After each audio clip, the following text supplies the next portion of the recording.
In parts of Italy, you can be fined hundreds or thousands of euros for taking sand or shells from the beach. That's true. True. You did the sound.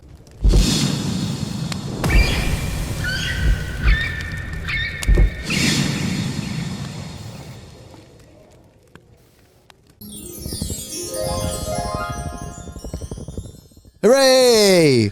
Hello. Good evening, faggots. We are back. Welcome back to episode 220. This is crazy. We are lacking on the specials. I apologize, right? We're fucking lazy pieces of shit, right? And the specials come up so quick, and then I'm like, oh my God, it's like the special next week. So we have been lacking. We will plan one promise for 2:30. 2:30, we promise we will do something visual. I mean, it doesn't really matter. It's only mostly for the YouTube people and the clips. It makes for good clips, for clip farming. But we promise 2:30. We've got 10 weeks now to come up with a fucking idea. And we'll have a reptilian man in here. I was going to bring, I still got that costume box full of shit. I was going to bring some European costumes. But to be honest with you, I just couldn't be fucked. I couldn't be bothered, all right?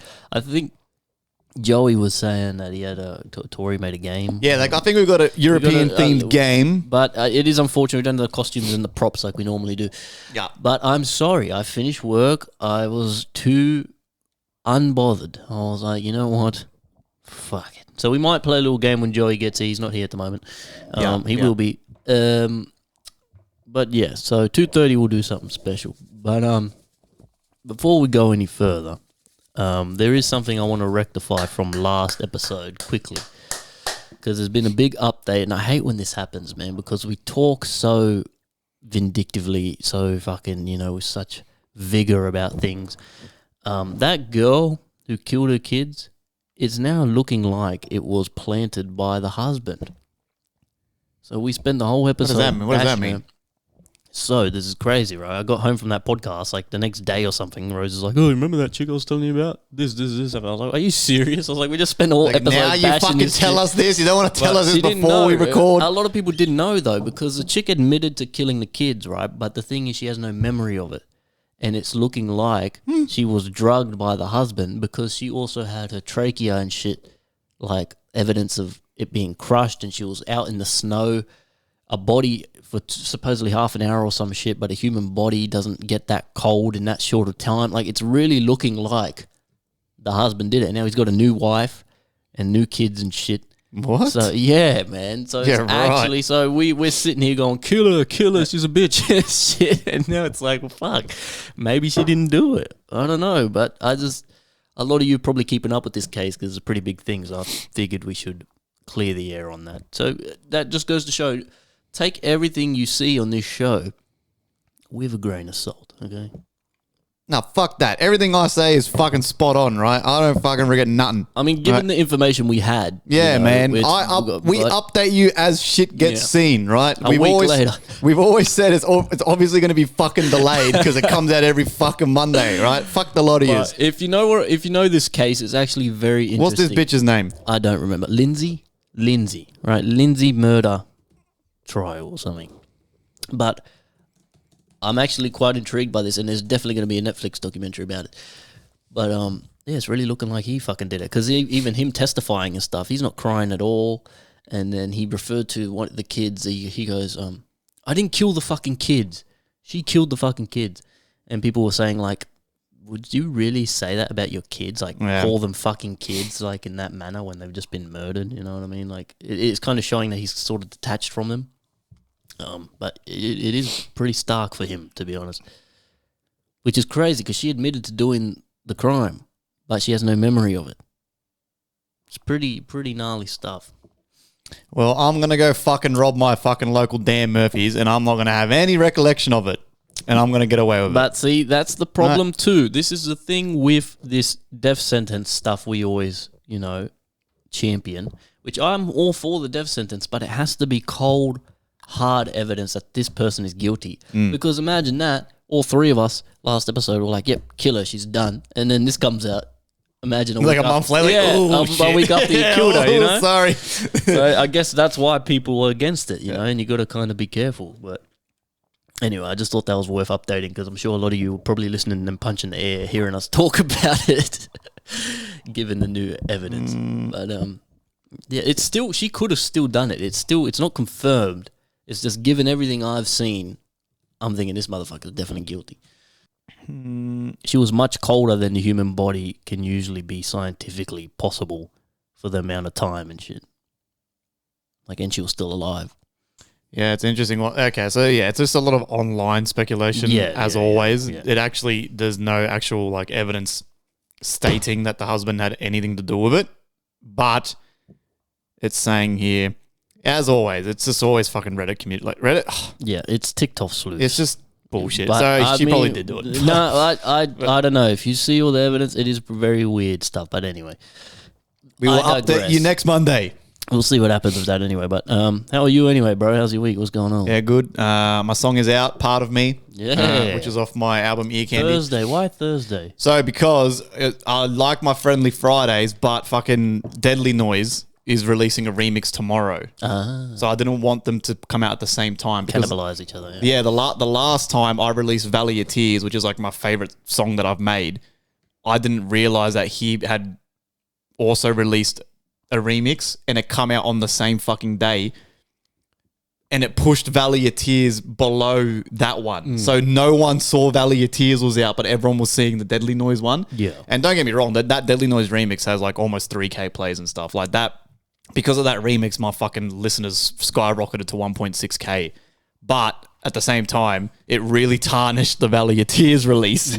Because bro, after that release, Valley of Tears only had like fucking 10 streams on it. Because no one, it wasn't on anyone's profiles and shit. So I was like, oh. So I went to release this on Friday. And then I'm like, hold on a second. Let me just double check with this motherfucker. And luckily I did, because surely enough, he's got a remix coming out tomorrow.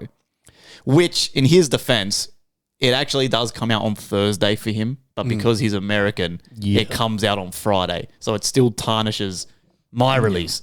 So today Part of Me is out for Friendly Thursdays, not Friendly Fridays. And tomorrow, Deadly Noise, shout out to him, he's dropping another remix of mine. But for you podcast listeners, it's Monday anyway. So correct. Go fucking stream all that shit. So that's good fun. And then the album drops September 4th. I got some bad news with the album. What? Some pretty bad news, which is quite fucking annoying. I've had to take Trip Hop off it. So I'll go to upload it, right? Boom, boom, boom. Get an email 2 days later. Hey there, it's just a Distro Kid. Can you please review your album upload? We can't send it off to stores. One of your tracks isn't like the metadata isn't matching. Did you? Okay, what the fuck does this mean? The wave. No, because I uploaded it with you as a main artist.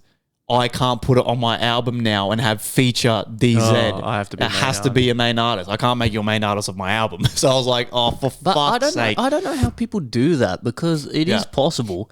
I've seen like big artists like Yeah, of course. Big artists can do what they want. but not yeah. super big. There must be a way to do it. I tell you what, Distro Kid, not the best distributor, man. Well, it really isn't. It fucking pissed me off because, and I'm not going to lie, before we released Trip Hop, I kind of had a feeling this was going to happen, where I was just going to change my mind and just put you as a feature, because I had a feeling this was going to happen. And I was like, but surely not. I was like, why can't I have a couple homies as main artists and then put it on my album and it's just the same shit? I'm like, who gives a There's fuck? a way to do it. I know there's a way to do And it. I then- bet your Musical could do it. And of course, I was like, oh my fucking God, it's my fucking music. Let me do what I fucking want with it. Yeah. If I want to have 20 cunts on a single and then put it on your album, who gives a fuck? It's my fucking shit. You know what I'm saying? And I was like, oh my God. So I'm trying to fucking sort this shit out, right?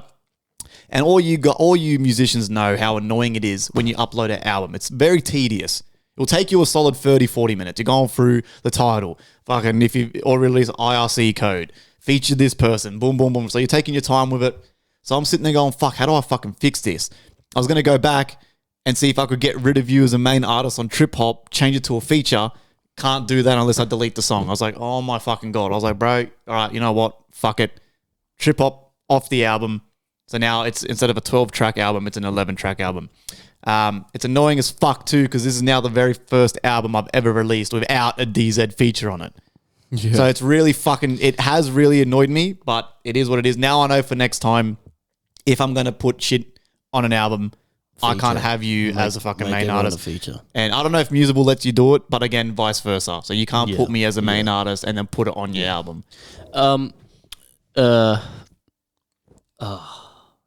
Fuck you, can't see what I said about the whiskey. I have a drop of this shit and my memory goes fucking off a cliff. I don't know what the fucking problem is.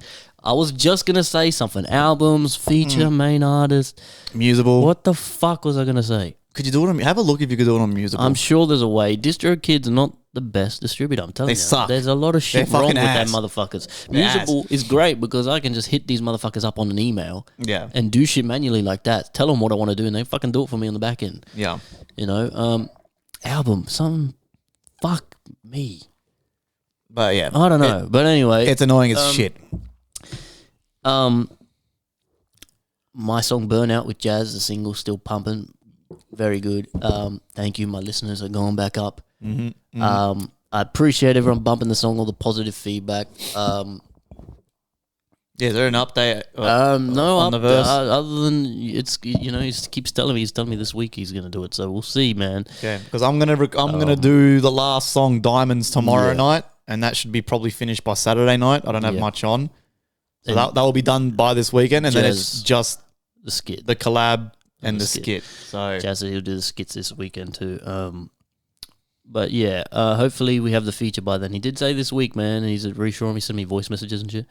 what a bad cunt. He's a sick cunt. But, you know, these guys are just, you know, everyone's scatterbrained, you know what I mean? Yeah. Everyone's got shit going on. Everyone's busy, whatever. I give them the benefit of the doubt.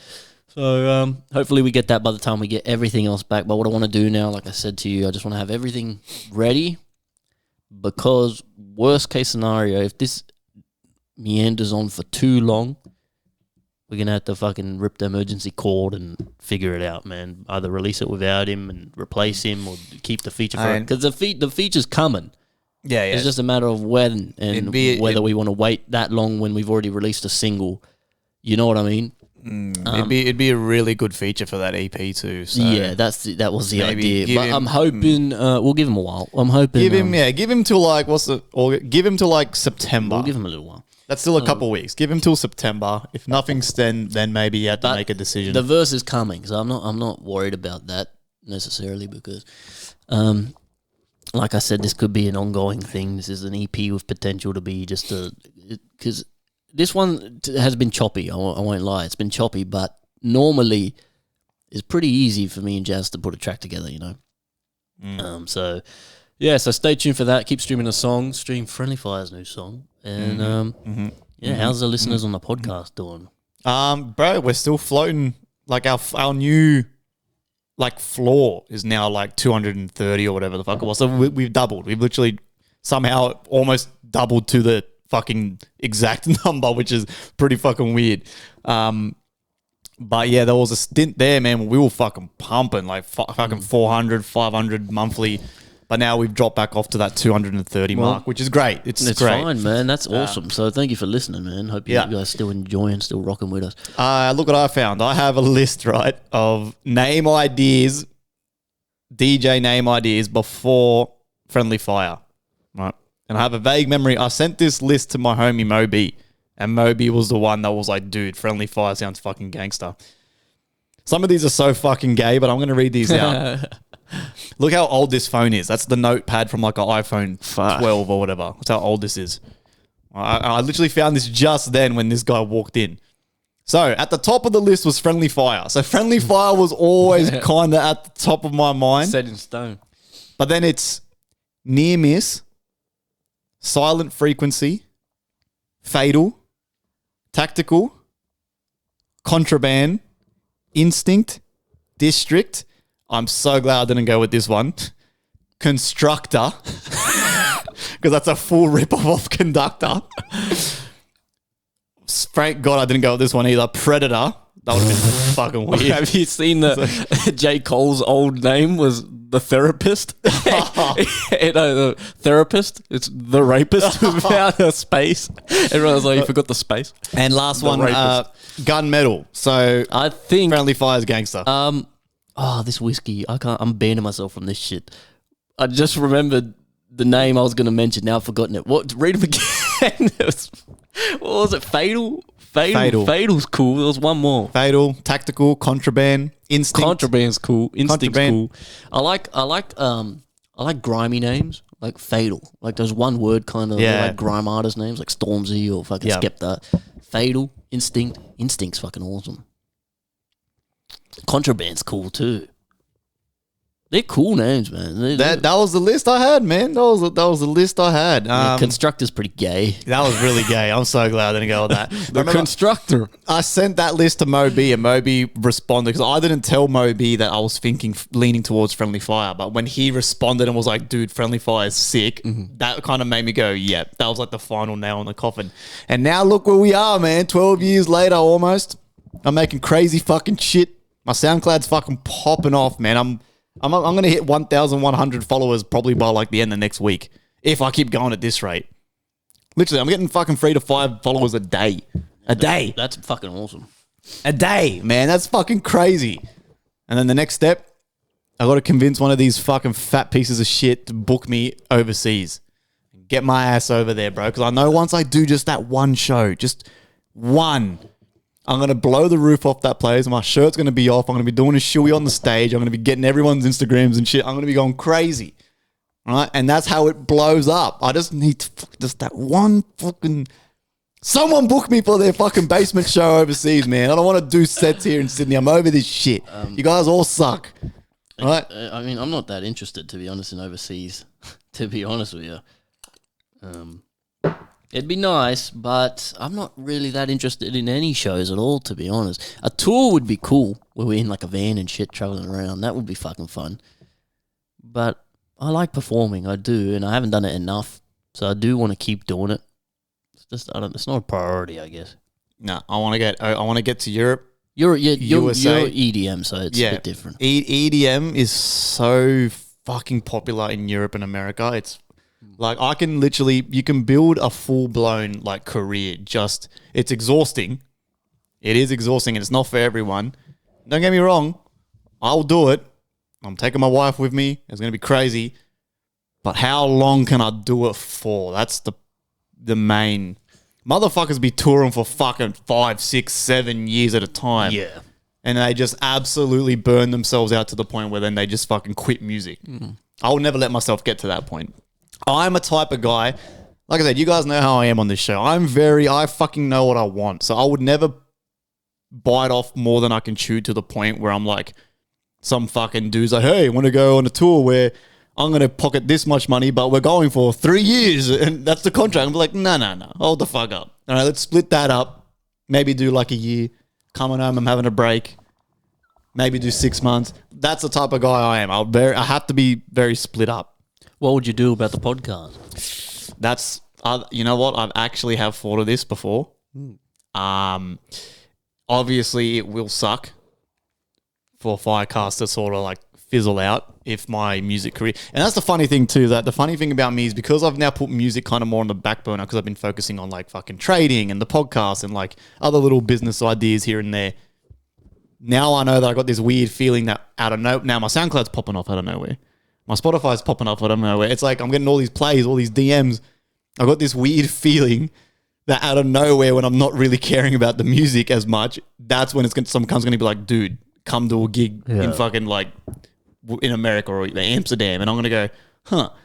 You know what I'm saying? It's like, oh, fuck. It's always, it's like you said it. The universe loves irony, man. Loves it. So that's what I reckon is going to happen. But what would happen with FireCast? It's going to suck. We could attempt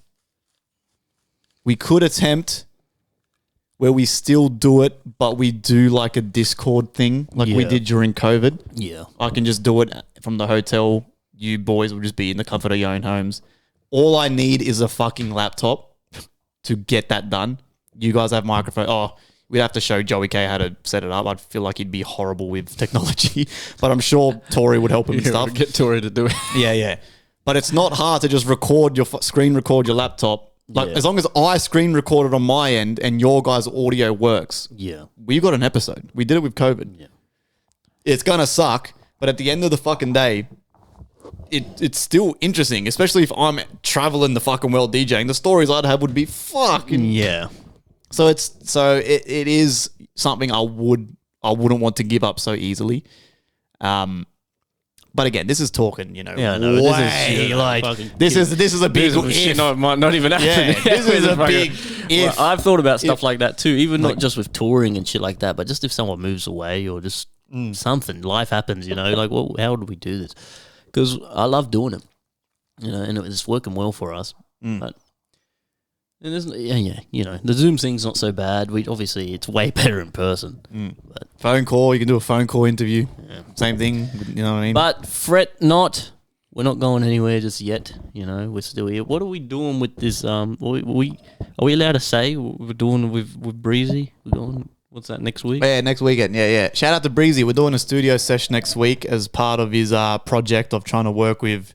What's he trying to do? Work with with an artist from every single suburb in Sydney or something. That's insanity. That's like 20,000 artists. I don't know if he's doing every suburb, but he wants to work from every major area. And guess where we're from? Penrith, bitch. The best team in our national sport. Penrith City, baby. So we'll be happy to rep that on this project. Sounds fucking fun. It's a great idea, man. So I've seen Verse in his studio and shit a lot too, so it looks like a good time. We'll get some content for sure, some clips and shit like that. Yeah. So stay tuned for that. We got a lot, man. I got a busy couple of weeks, man. I got an engagement party this weekend. I got this studio thing next weekend, and then I got something else the next weekend too. So fucking hell, it's rare for me, but got a busy couple of weeks ahead. Yeah. Other than that, I think I've been chilling, man. Pumping. I love that feeling when you finish an album and it's like, I get to clean up my fucking PC, stem out the songs, delete them, put them on my hard drive. That to me is the most exciting part, believe it or not. The part when I can delete everything. I like that too. I put everything in a folder and put it in the corner of my laptop. Get rid of that shit. Yeah. I'm still trying to remember what the fuck I was going to say earlier about the features. It's fucking pissing me off. What the fuck was I going to say? This is horrible. Everything that comes through my head is going out instantly. I'm forgetting everything straight away. I've had half a glass of fucking whiskey. You've roofied me or something. What's in this motherfucker? I can't believe how bad it is. I'm gonna have to quit. You're getting sleepy. That's bad, man. I can't remember anything. Just lay your head down. I don't have any points, no news. Let's check if we got any questions. Any questions, man? I've got a few news points. I'm sure Thunder God has. Yeah, it's just life's been lifing lately. You know what I mean? Yes, we have at least one question. 2 days ago, this was left. Let's see what this says. You know what's cool too? People, the Instagram videos are still getting a lot of traction. The high school story. Right? And the comment I pinned on those videos saying hit our link and leave us an anonymous question are getting likes. People are liking that comment for some reason. But then we're not getting as many questions as the likes would have you believe. There is some though. So I'm led to believe a lot of these questions are that we've been reading lately. I hope so, man. I feel like are from randoms from the Instagram. Oh, this is a cool thing. See, who sent this, man? Who sent this? This isn't really a question. It's a request for you. It says FriendlyFire. The Friendly Fly. FriendlyFire. Yes. Please do a production breakdown video for your newer dubstep songs. Ooh. Who sent that, man? Who sent that? It's a content idea, man. Who sent that? I will send it to you personally. Whoever sent that. That's a good idea. I've been meaning to do that for a long time, but I'm a lazy fucking piece of shit. You've got a lot going on, man. The problem is with me, right, is like, it's so hard to explain because like now that I've gotten good at making music, I feel like I can now let my music speak for itself. Like I don't have to try as hard because it's just I'm making shit that people are resonating and vibing with. But when it comes to shit like the production videos and the fucking little snippets, I preach this shit fucking once a month on this show. It's as a millennial, it's so hard to do, and I cringe at myself so bad. But I know the production tips can help other producers out there, and I'm all about helping people, right? I'm not one of these guys that fucking gatekeep fucking plugins and all this fucking weird shit that everyone does. Like, I don't give a fuck. Like, I can sit here and show you exactly how I do it. You're still not going to make a song like FriendlyFire. Like, you know what I mean? So I don't care. But the problem for me is sacrificing the whole afternoon to make the video, chop it up into clips, to then upload it to only get 10 views and some fucking little retard commenting, that's not how you should do it. Like, you know what I mean? It's a lot of work. Yeah. That's the thing that throws me off. I'm more of a type of like, record the whole thing while I'm making music raw. So you've got the full on 2.5 hour session, which I know everyone's rolling now. You can Twitch, live stream it. 2.5 hours. Kick, Twitch. I could either stream it if that's something I wanted to get back into, because like I said, now I'm actually good at making music. Or I can upload it to, example, Patreon or a fucking pay-to-war, make it cheap as fuck so I get a reward for showing my fucking knowledge, and you guys get to fucking learn how to do it for $5 and you got the whole thing 2.5 hours. Now, yes, no one wants to watch a white dude sitting there for 2.5 hours making fucking weird fucking noises and shit on his PC. But guess what? That's the best way to fucking learn. Not these little 15-second short form format is good, like, not in the long term, bro. Do you motherfuckers know how many courses I've watched and went through and money I spent on watching dudes making music, but they're sitting there for like, I used to watch AU5, right, when he used to go live. Mind you, same thing. 10 years ago, this prick was charging like $350 US to join the live stream. That's crazy. That's like 600 something bucks Australian. That's unjustifiable. 10 years ago, do you know how much money that was Australian 10 years ago to me? That was fucking almost my whole weekly wage. Back then, we were only making $800 a week, cunt. But I fucking spent this shit because I wanted to learn. Right? That's how you do it. You got to learn this shit in the trenches. In the trenches, long format style, not fucking TikToks and shit. So the production video thing, the short form content, this might be a bold prediction, but I'm going to say I like to hope that as people are kind of getting a bit more witty and are trying to start businesses, learn how to do this, that, I'm hoping that the short form content isn't as popular anymore. And we do go back to the good old school YouTube tutorial. 2-hour YouTube tutorial. The 30-minute YouTube tutorial. I froth a long format video. I really, really do. But I also don't have the attention span of a fucking monkey like half you cunts. I kind of do. It's bad. Yeah, I don't. I like learning off someone for fucking... I like sitting there, watching it, and like really taking it in. I know not everyone's like that, but you have to try to wire your brain to be. Yeah, I want to train myself. I'm trying to. Rereading a lot of these spiritual books and shit, because especially since I am the PR guy for our business and I'm doing all the clips every week, I'm kind of stuck in like TikTok hell, and I get stuck in a loop, man. And I'm not as bad as a lot of other people, but I'm not as good as I want to be with phone usage and shit, you know. But it's hard when you're making clips all fucking day, you know. For TikTok, I'm on my own personal page and I'm on the FireCast page and then I'm on the FireCast Instagram too. It's a lot to fucking manage and make clips for. And guess what? I remember what the fuck I was going to say, man. No, I'm just joking. Did you have shit you wanted me to rap on? I was driving here and I remembered, was one of the things you sent me for your album, did you do it without me? Yeah. Because I realised, I'm like, fuck, I have shit to record that is lost now. There was a Chatters collab, right? There's actually, I'm glad you said that. I forgot this shit, and I'm like, just hit me before. I'm like, fuck, I got shit, I think. Chatters actually hit me up asking if we ended up finishing that song because he's going on tour again and he wants to play it live. I'll do it, yeah. So can you resend me everything you got? I'll resend you that. The song idea I sent you for the album, don't worry about that. I'm going to change the idea because I ended up hating it. So don't worry about that one. Okay. The Chatters one, we'll try to get that one done. Is there anything else? Because I've completely forgot about this shit. Nah. Bad, man. I think that's it. Just resend me anything else you do have if you do, and I'll get recording because I haven't recorded in a while since the last track for the EP. Yeah. But that's what I was going to say when you talk about your album. But yeah, it's the long tutorial thing, man. I'm I'm pretty upset with myself with my TikTok brain because I love a YouTube video, man. I do love it, like them cunts eating shit and tier lists and shit like that. But man, it's getting rough. It's getting rough, man. I live with that fucking fast forward button and I hate myself for it. I'm like, man, this is a minute 30 video. Watch the fucking video without fast forwarding, man. Sit there and watch the fucking video.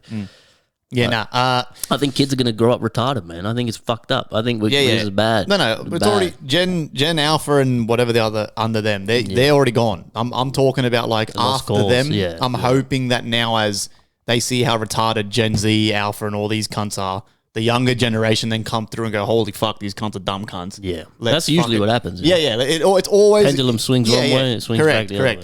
But look, whoever sent that, DM me personally.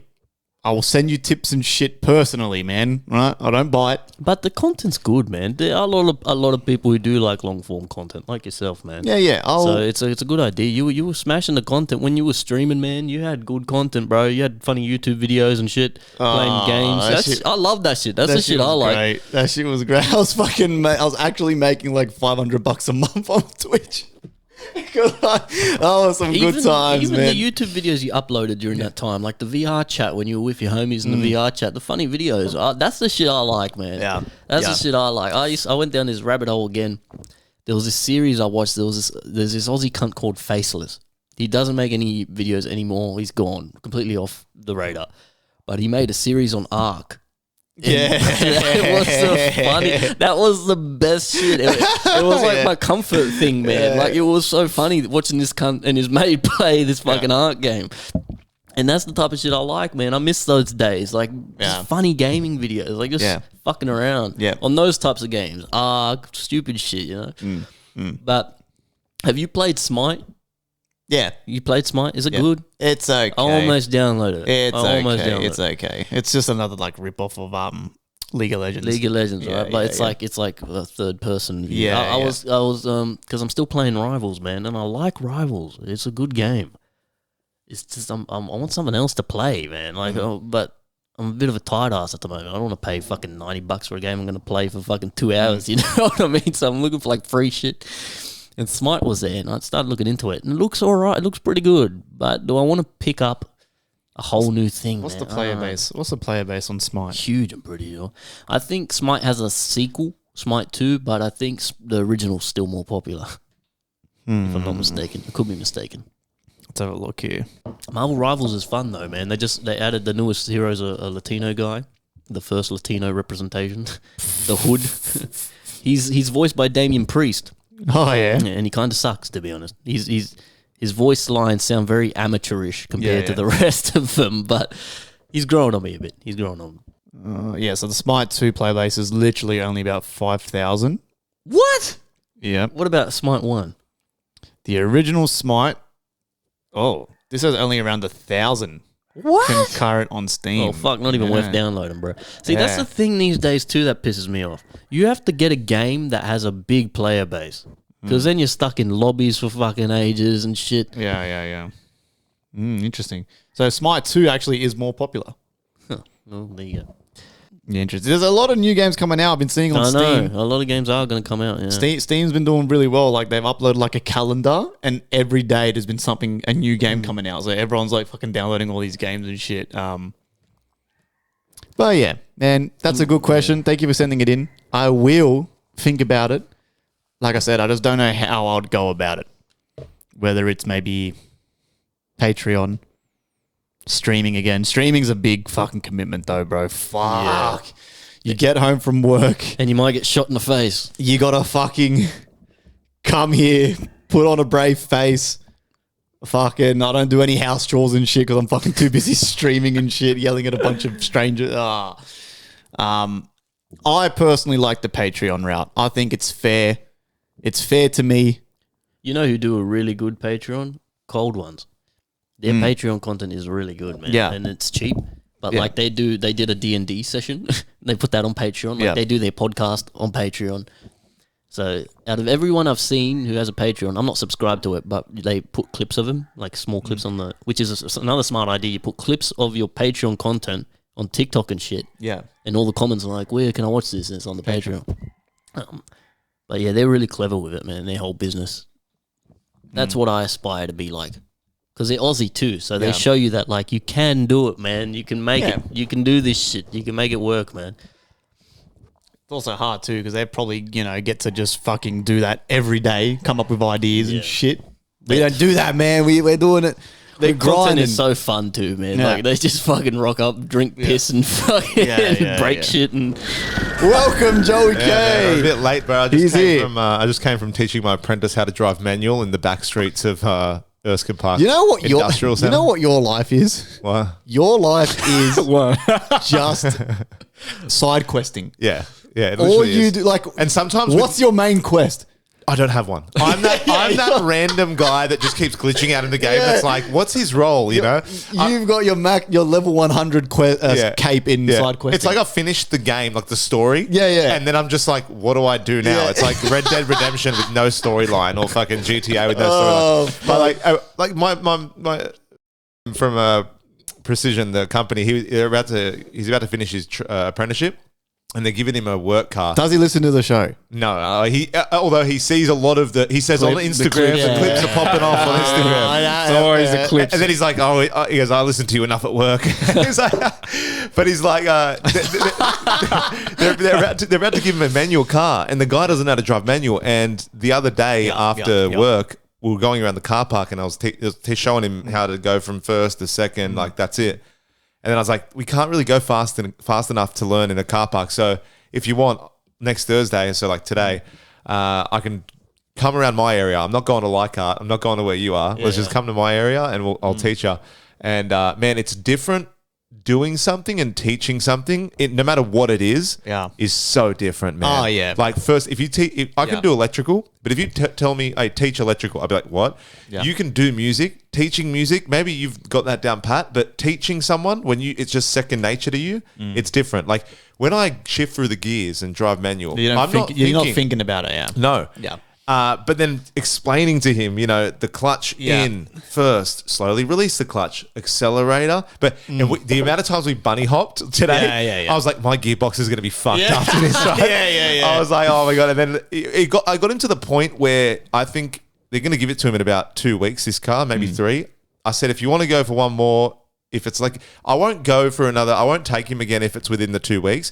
But if they don't give it to him for another month or a bit, I said, I'm free, one more Arvo, we'll go again. We went for an hour and 15 minutes. I was with him. But I got him to the point where he could comfortably take the car from the yard home, Okay. But I feel good about doing little things like that. I don't tend to put myself out there like that unless I'm getting something back from. I'm just like, my time is money, But I don't know. I've been where he was, and I'm like, man, there's nothing more embarrassing than when your bosses are giving you a car and you're about to leave the car park, and you're like, bro, you're fucking chuffing. I've told this story before, but my homie, man, shout out to fucking Trip Brad, right? We used to asphalt together, right? And we used to asphalt. It was a rain day, right? So, and with this was a night shift asphalt crew, right? And it was raining one night, so we were in the yard. It was a yard night. So, and the owner of the company was this crazy Maltese cunt, used to live on land. So he used to get us to do the dumbest shit. Instead of letting us go home, it'd be like, feed the cows, go feed the chickens. He needs help killing a quail. Can you hold the quail down while he chops its head off? And just random bullshit, right? He goes, boys, he was building a shed, right? And he goes, boys, can you go down and grab my ute? It's got a bunch of tools in it, like shovels and shit, and then drive it up the farm to where the shed is, right? And from the shed he was building to where the workshop was, it's like at least like a K. That's how much like land this guy was on, right? So we walked down, boom, boom, boom. I popped my head in the window and I saw that it was a manual, so I quickly jumped in the passenger seat, and Brad gets in the car and he goes, oh, fuck. And it was one of those old rust bucket like patty bashes where like all the fucking gears, the numbers on the gear stick have been like wiped off and shit, so you don't know what's what. Brad's trying to get this car on. He turns it on and then he's trying to reverse and he's going stop. He didn't know how to drive manual at all? No, well, not that particular, because it was an old as man. Okay. It was old. Like I think anyone would have struggled in that. And his buddy hopped hopping this thing the whole way up the hill.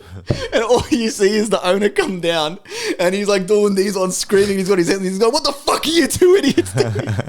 And he bunny hopped this fucking thing. Oh, it was so fucking funny, bro. Yeah, there's something about, like, don't It get me is wrong, tough, eh? It's tough, but they're going to phase them out eventually. Like, it's all going to be auto cars until there's no more wheels and you're just fucking levitating. But there is something nice about knowing how to drive manual in the event of an emergency. yeah, it for never sure. happens, right? If it did, Yeah. you know, God Can you forbid drive something a manual? happened. I can. I'm not confident, but in an emergency, I can drive a manual. When did yes. you learn? I learned because similar way to this guy. That's why I helped him, because I was like, I was working at Randwick Army Barracks, like the base there in the city, and you can only go 40 kilometers when you enter the army base.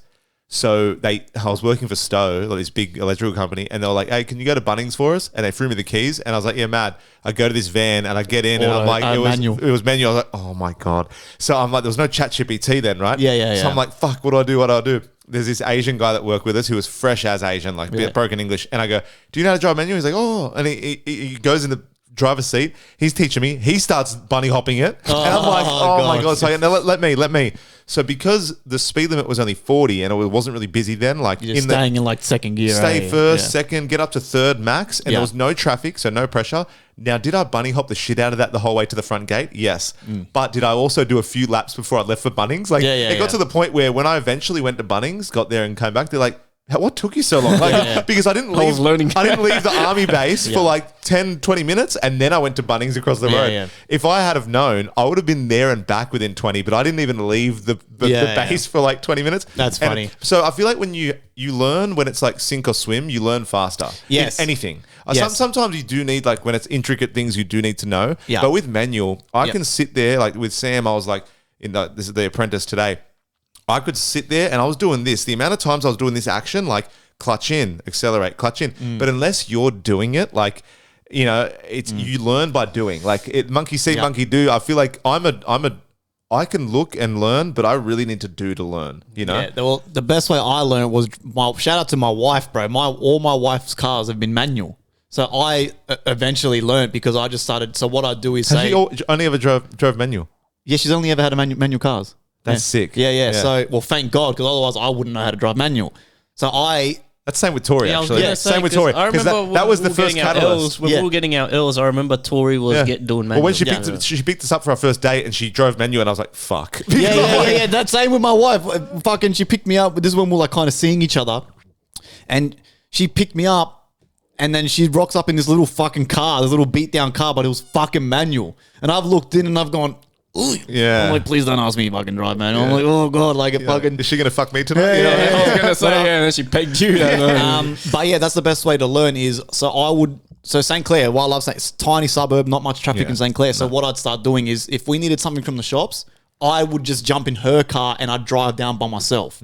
Yes, sometimes you stall it and you freak out. How scary and is it, eh? It's the worst, especially when someone's behind you. And the thing about Australians is you can't fuck up in Australia. Yeah. No patience. No patience. No. You fuck up and they're up your ass going, Do you know this hand gesture? This one? It's like, I'm learning, you fuckwit. Like, you know what I mean? But that's how I learned. you just feel like driving whacking her L car. plates on just so people can be like, give you a bit more leniency. Well, yeah, that's how I learned. Just jumping in her car and driving around St. Clair. Do you know how to drive Not manual? at all. Yeah? Not at Did all. Rose ever learn? Not at all. Yeah, okay. No. She didn't even get she was one of the ones that didn't get her license till later. Would you be able to zombie apocalypse, right? And I'm like, Nah. go. No.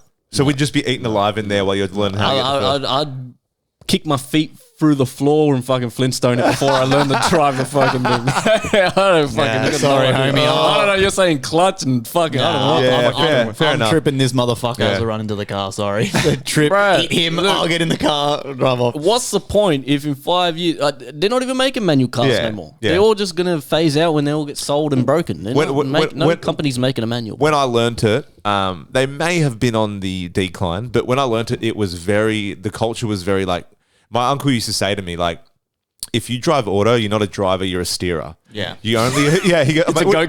'cause when I got my license, my P's, I was so excited. And this guy, he's my mum's brother-in-law, right? And he's Irish. And he's always said it how it is. He's so funny, right? But I'm like, I get back from having my peas, and he's there with my house. He's with like, my what parents. the fuck is this? Yeah, and I'm like, fucking hell, I got my peas. He's like, oh, you're not a driver unless you got your fucking your manual, you know. And then I'm like, what do you mean? He's like, well, your auto. I'm not gonna butcher his accent, but he basically said, if you drive auto, you're just steering. I'm not gonna lie, man. As a young Australian man in the high vis fucking community, when I first got into like fucking roof tiling and all that bullshit, I'm not gonna lie. As a man, it I don't know about in this day. This probably doesn't happen anymore. But it was pretty fucking embarrassing when one of the like roofing boys or something would be like, "Oh, can you just like kind of move the truck around and they're all manual." And you're just like, you have to be that fucking loser that tells the whole crew you can't drive manual, and it's the instant, you fucking, what do you mean you can't drive? You fucking. So that was pretty embarrassing. So that was another thing that kind of, it was when I was asphalting too. I'm not gonna lie, learning diesel manuals are heaps easier than petrol, I reckon. Yeah. It just takes off itself. Yeah, it does. It literally, it helps the diesel you. just rolls itself. Yeah. But same with asphalting. That's another one I started actually jumping in the little mini truck that was manual. But because that was so easy, and I did that because I could not stand. I'm the type of guy where like I like when someone asks me of something, I like to know how to do it. It's the same thing. Hey man, can you move this truck? Or if the thing is away today, you got to jump in the truck and drive it. I want to be able to just do it. Yeah. I can't do it because then it's just that instant like, oh fuck, I'm a fucking loser. Like, I think nowadays though, it's more normal not to know how to drive manual. Back in the day, I think it was more like, oh, you don't know how to drive manual. Nowadays, you know, people getting sex changes, no one blinks an eye. I feel like you can pass by not being able to drive manual.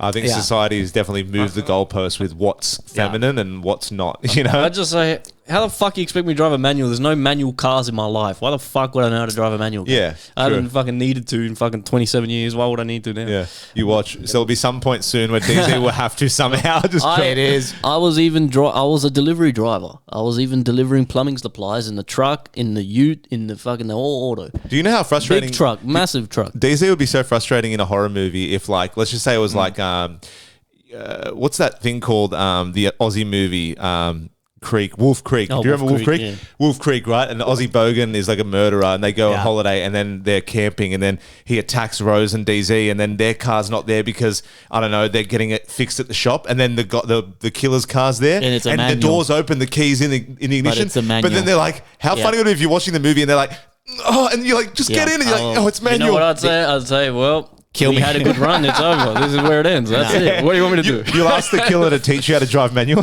We have to go someday. Nah, it is the emergency thing. I've always said the same thing. Like, say I'm out with my missus and she like fucking starts having a heart attack.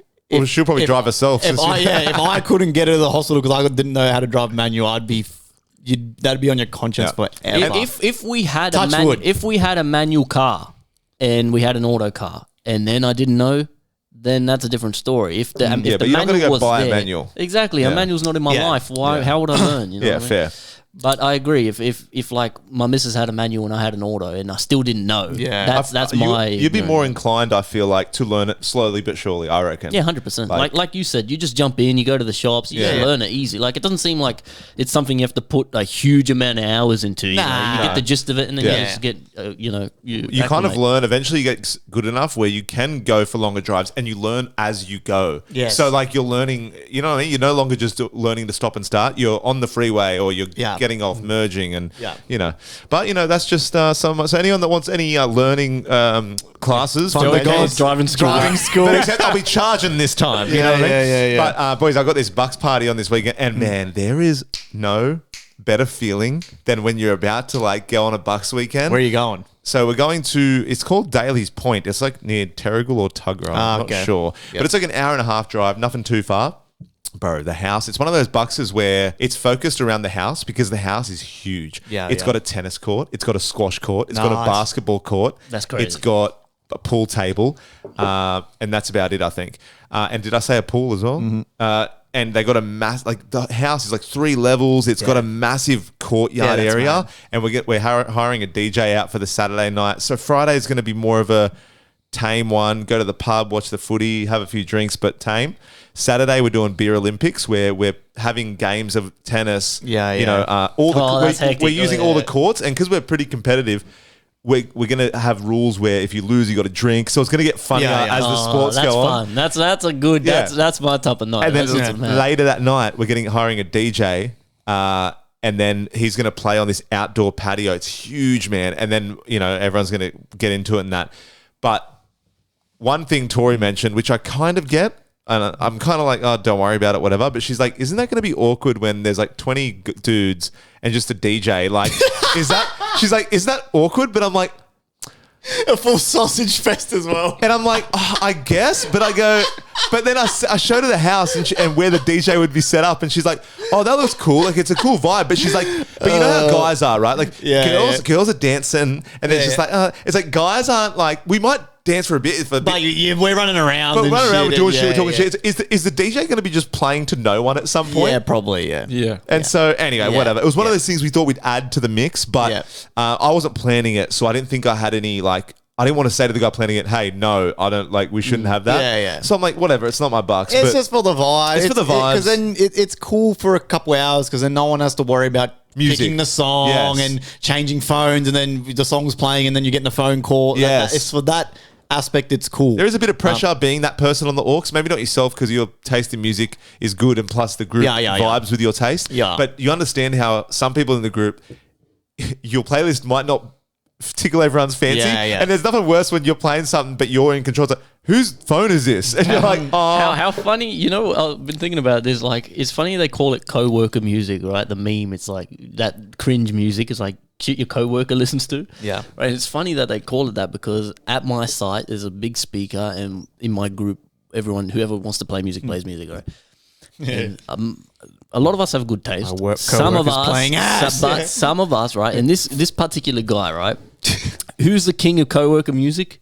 Dax, right? Dax is co-worker music, right? But this guy, Phoenix flexing. This guy only listens to like, old school like rock, old 80s songs and that. But the one rapper he likes is Dax. For some reason, it's like, why you don't listen to any other rap music, but you like Dax. Me. And it's like, he's got a lot of co-worker music, but it's funny that they call it that because it's so true. Is there any co-worker music where you're like, oh, like I don't really, you won't find it in your playlist, but you can be like, oh, this is all right. Mine is like some fob music I can get around, like the vibes. Baby. Oh, that's in my playlist. I fuck with that shit. Like, I don't know, Islanders, man. Islanders have some good, like it's like reggae. It's like inspired from reggae. It feels. It's like that similar beat. But is there any like genres where you're like, oh, I fuck with that, but you just won't see you playing it in your car? Like, what's some genres where you're like, yeah, like could you listen to country? Or I can't really listen to country. Like, I don't like country. Like like Morgan Wallen and like even the modern ones. I'm like cringe. Bro, country's all the same. It's like, I went for a drive in my truck with a bottle of whiskey. I can't. She broke my heart and I shattered it to pieces. I can't do country. I like some old school stuff. Like I like obviously like the Chili Pepper, all that kind of vibe music. But then I just reminded myself there's another dude at my work. He's on long service leave, so he hasn't been there for a while, so I forgot. But he gets on the speaker and he's playing. This motherfucker's playing old school, but like 1920s. Like, oh my god! Like fucking Junebug music, bro. Like fucking doodle bop. And we're like the jazz lounge, elevator music and shit too. And I'm like, bro, this is old school, but fucking old school, bro. Yeah, like that Key and Peele skit. You got that old school, like 1800 music from the 1800s. Cavemen banging sticks together. Oh fuck yeah! Yeah, I mean, I feel like if TVs didn't have any color and they still like listen to music when there was vinyls out, I feel like that's a little bit too old. Oh god, bro. Nah, I want some of that old school. Like, how much older can I get? Oh fuck yeah, man. Back when they were busting on each other. Yeah, bro. Yeah, that's straight busting, man. No, well, I'm sure next Monday we're gonna have some crazy stories from this Bucks, man. Yeah, bro. It's such a good feeling. Like I would argue that the build up to an event like that is sometimes better. Maybe not better than being in it, but it's equivalent for me. It's kind of like the foreplay before that. It's like you're getting ready. I'm going to work tomorrow, but the boys have the day off, but because I can't afford to take another fucking day when do you off. leave? Tomorrow, Arvo. So they're playing golf at 2, but I can't finish work till 2, and I'm leaving from Bondi from work. I'm going straight there. So I'm packing my bag tonight, going to work at Bondi. You're going straight there. It's an hour and a half from Bondi because I can't be bothered going home. Yeah. And That's then, right. so I won't get there till like 3:45, but they'll still be at golf, and I'll just be outside the house in my car waiting for them to get back.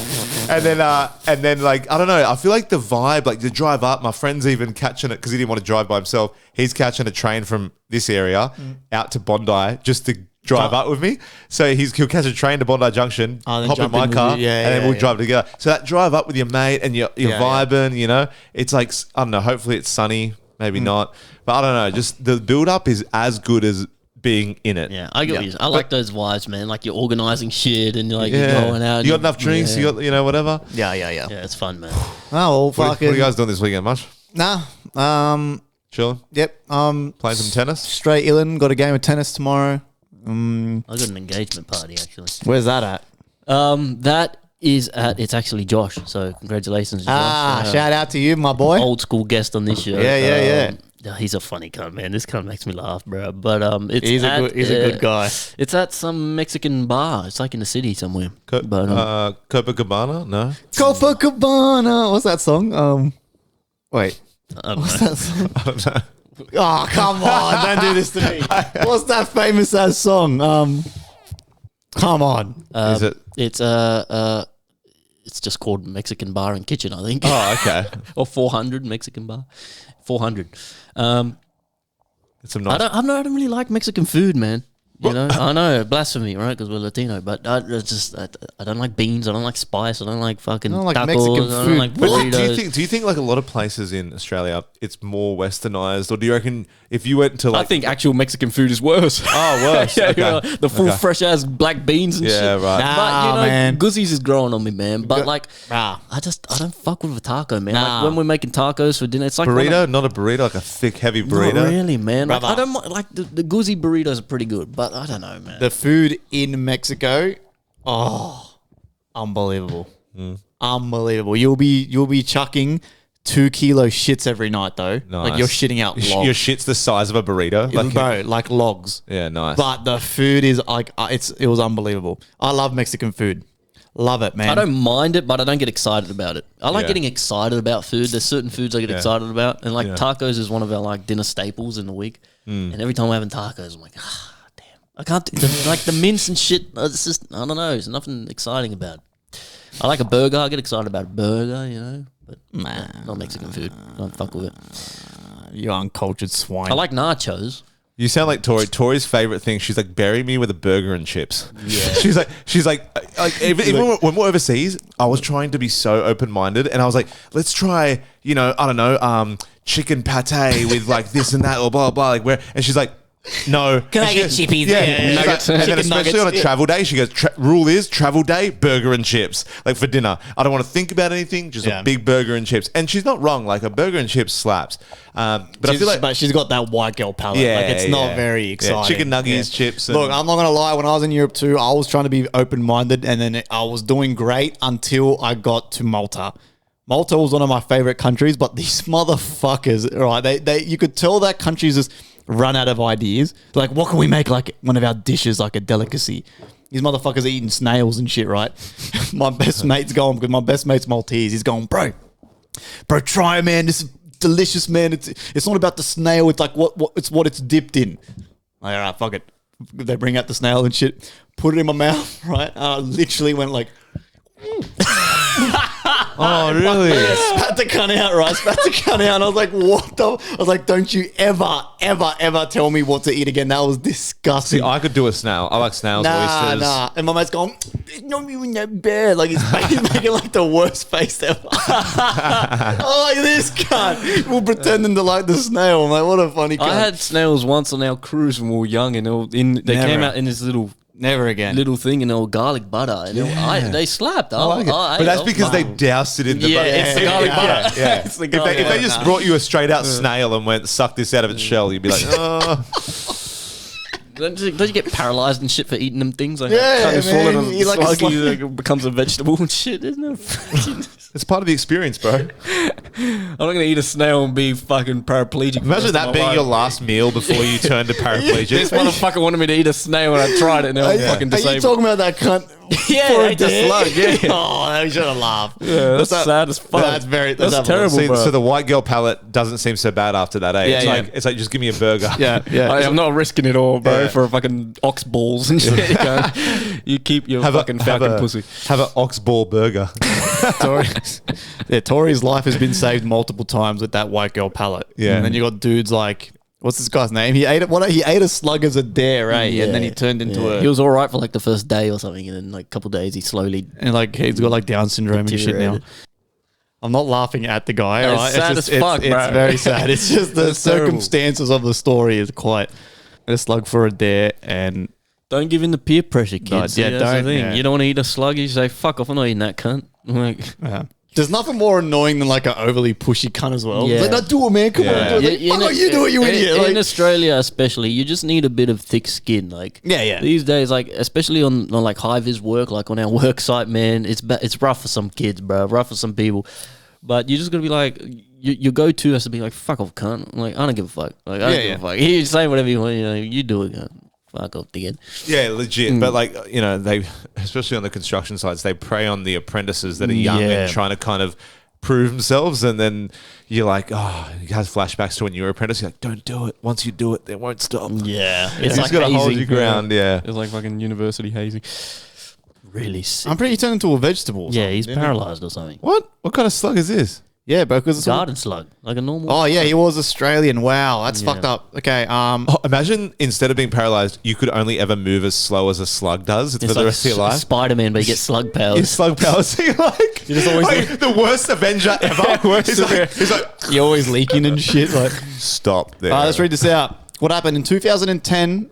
Sam Ballard was 19 years old and was drinking wine with friends at a gathering in Sydney. A garden slug crawled across the patio and his friends dared him to eat it. Sam swallowed the slug. At the time, it seemed like a stupid but harmless drinking dare. Unfortunately, the slug was carrying a parasite called, I'm going to try to say this, called Angiostrongylus cantonensis, commonly known as rat lungworm.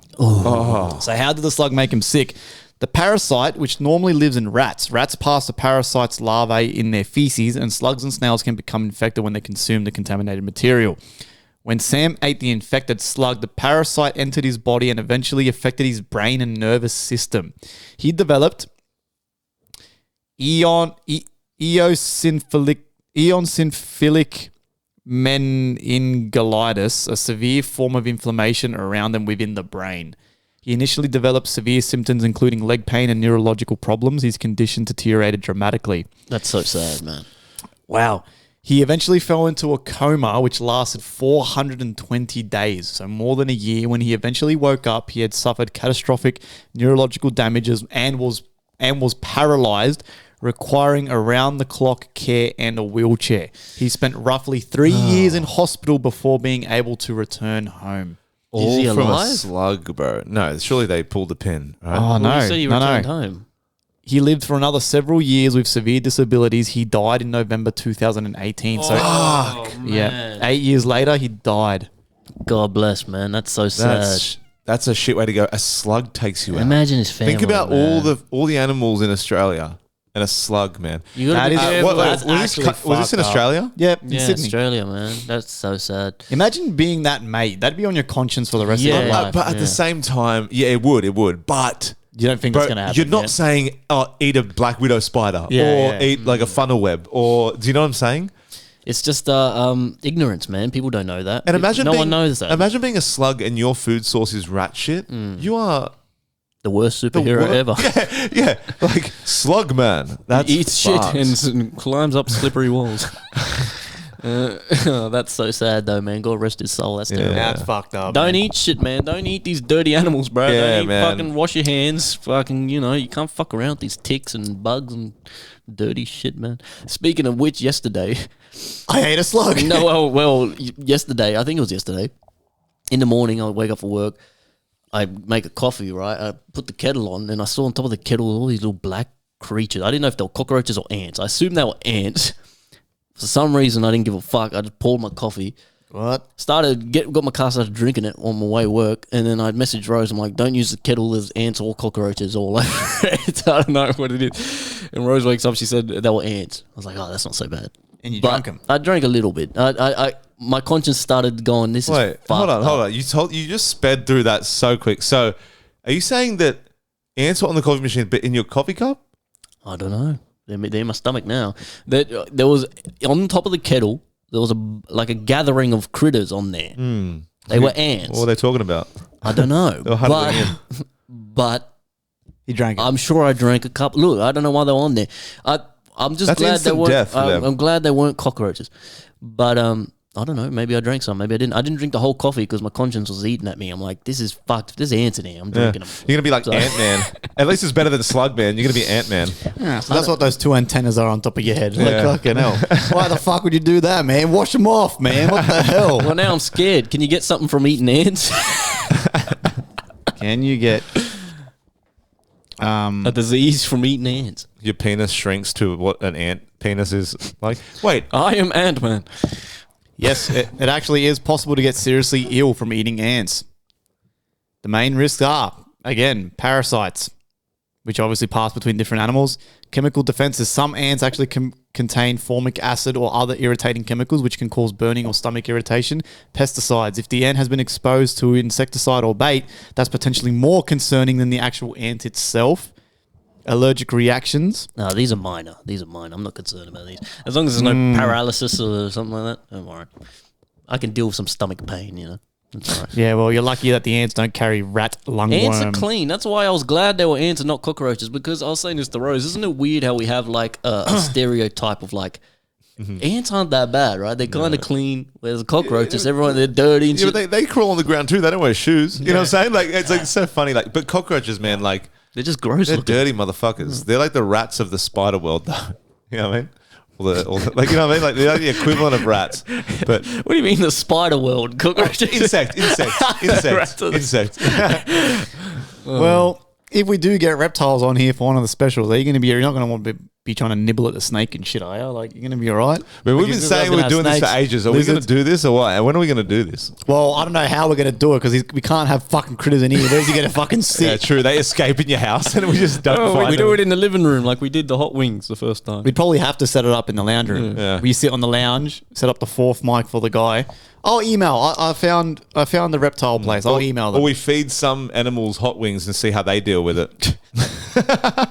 I would also have to move the dash hounds to their grandma's house because Of course, they're going to go crazy. Daisy will Imagine kill Daisy them. grabs a hold of one of these Oh my fucking things God. on live. I've seen her TV. go to town on a fucking little lizard. Yeah. My question to you guys McDonald's was chips. Exactly. Yes. What chips, if you had to go with meatballs? KFC. Ooh. I think Extra KFC. salt. Extra salt. Salt. What do you reckon? You're not going to agree. You're going to say Red Rooter or Hungry Jack's? But they're not bad options. But I think KFC with meatballs is more. KFC is like the most Soft. homemade Yes. kind of chips almost. No, it's their salt. Yeah, It's the their salt. But do you think it's because is- they box them in and the steam softens them Yeah, a I bit? don't know what it is about the KFC chippies, bro. They're dirty little sluts, aren't they? They're those ones that are no good for you. You don't want to introduce them to your mum, but you're like, that's the toxic. That's the toxic bitch you run back to. Macca's, suck that salt right off. Macca's is the one that you want to take home and show your mum because Yes, you know, consistent. I don't feel bad after having Macca's chips, No. but KFC chips, when they leave you, you're like, oh god, Yeah. but Yeah. you go back. I fuck with Macca's chips though, man. No, exactly. That form Yeah. factor, yeah, but you can't go wrong. You can't go wrong. You can't go wrong. But Red Rooster, when Red Rooster's on, man, with the chips, bro. Every time I see Red Rooster, I promise you, I picture chips, DZ's bro. face in Yeah. my head. You should be on the Bro, sign. hey, they're fucking busting, bro, and it's cheap. They're bussing. A red cheap. rooster ant burger. It's cheap. the new Red They Rooster. sell ants, they sell flies. It's the best I'm place. going to take advice from a guy who eats ants, all right, on food. Shut your ass up, man. Oh, fuck you. He chooses ants over Mexican food. We're playing this game or what? Okay, man, we got this. Fuck this shit. He's like, give me an ant. So Tori helped out here we this go. week. Tori helped out this week on this game. Yes. This is your special. Yeah, this is a European special since I've just Yep. came back from Europe. I didn't look at this. Hand on heart, I didn't. I started and Tori was like, "Hey, you're cheating." He's I reading all this. I didn't know what the go was. I read Yeah. the first few sentences and that's it. But all right. okay. So the first game is called Europe or Bullshit. All right. In parts, you know what? Let me be. You be like the host. Let me be the host. Yeah. Because as gonna I be scroll, I'm it's going to gonna be- see. correct. Okay. Here we go. So Europe or bullshit. This is where I say facts of different parts of Europe, and you got to tell me if this fact is real or bullshit. Okay. And then if it's real, I'll tell you the fact. Bullshit, I'll tell you bullshit. In parts of Italy, you can be fined hundreds or thousands of euros for taking sand or shells from the beach. That's true. True. You did the sound. Yeah. So that's my point. True. That's DZ, one on the board. Hey, Hey, I that's like true. that one. Okay, 1-0 DZ. The fact, Sardinia currently warns that removing or possessing coastal materials can attract fines of 500 to 3,000 euro. And in Florence, there are rules restricting where tourists can eat or drink on the street. Oop, that's a different one. That's the next question. That's not the question. the worst host ever. Sorry. Hey, it's my first time hosting. Let's go. Ready? So that's real. All right, the next one. In Florence, there are... Wait, what? Wait, what? The question was Sorry, the question is... in Sardinia. No, that's not the question. That was the answer. So the answer to that first one was yes. yeah. Sardinia currently warns that. Yes, yes. That's why it's true. Okay. The next question. Yeah. The next statement, right? In Florence, there are rules restricting where tourists can eat or drink on the street. True. We got to make the sound, guys. Okay, we got to get beep. What'd you say? True. It's real. Yes. 2-0 DZ. Florence has had restrictions on street dining in certain areas and at certain times, aimed at managing tourist behavior and protecting public spaces. What the fuck? Yeah. How does that? Well, we experienced that in Italy. Like Really?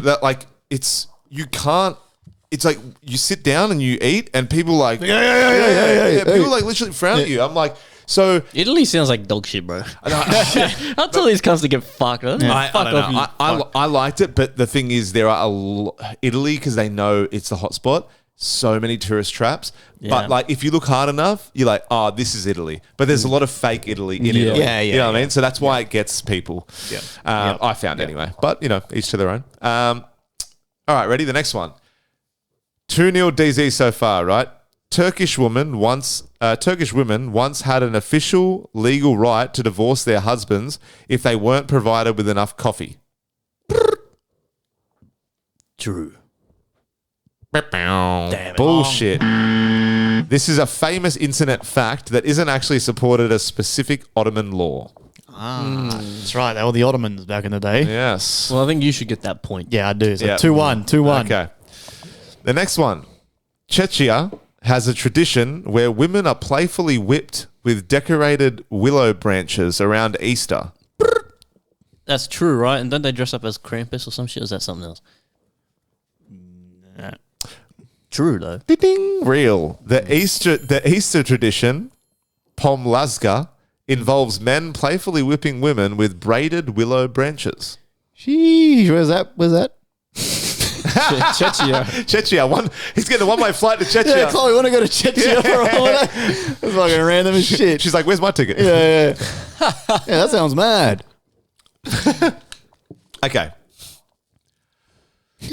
Real or bullshit?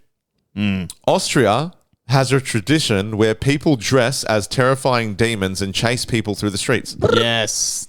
That's what I was thinking of. They do. Didn't we bring this up? I think we spoke about it. They're They're dressed as like fucking demonic goats. You know what? Yeah. I'm going to give that both to you because I feel like you both knew. Yep. So 3-1. That's in Austria. In Austria. Interesting. Yeah. It's called Krampus. Yes. That's what I was thinking of with the whipping. Yeah. Yeah. Switzerland has more guns per capita than many countries, but relatively low gun homicide rates. Ooh. True. Ding. True. Interesting. Yeah, it's weird. They're allowed more guns. They have more guns, but they kind of They're more sensible. Like they see, that's how. What does that have to tell you?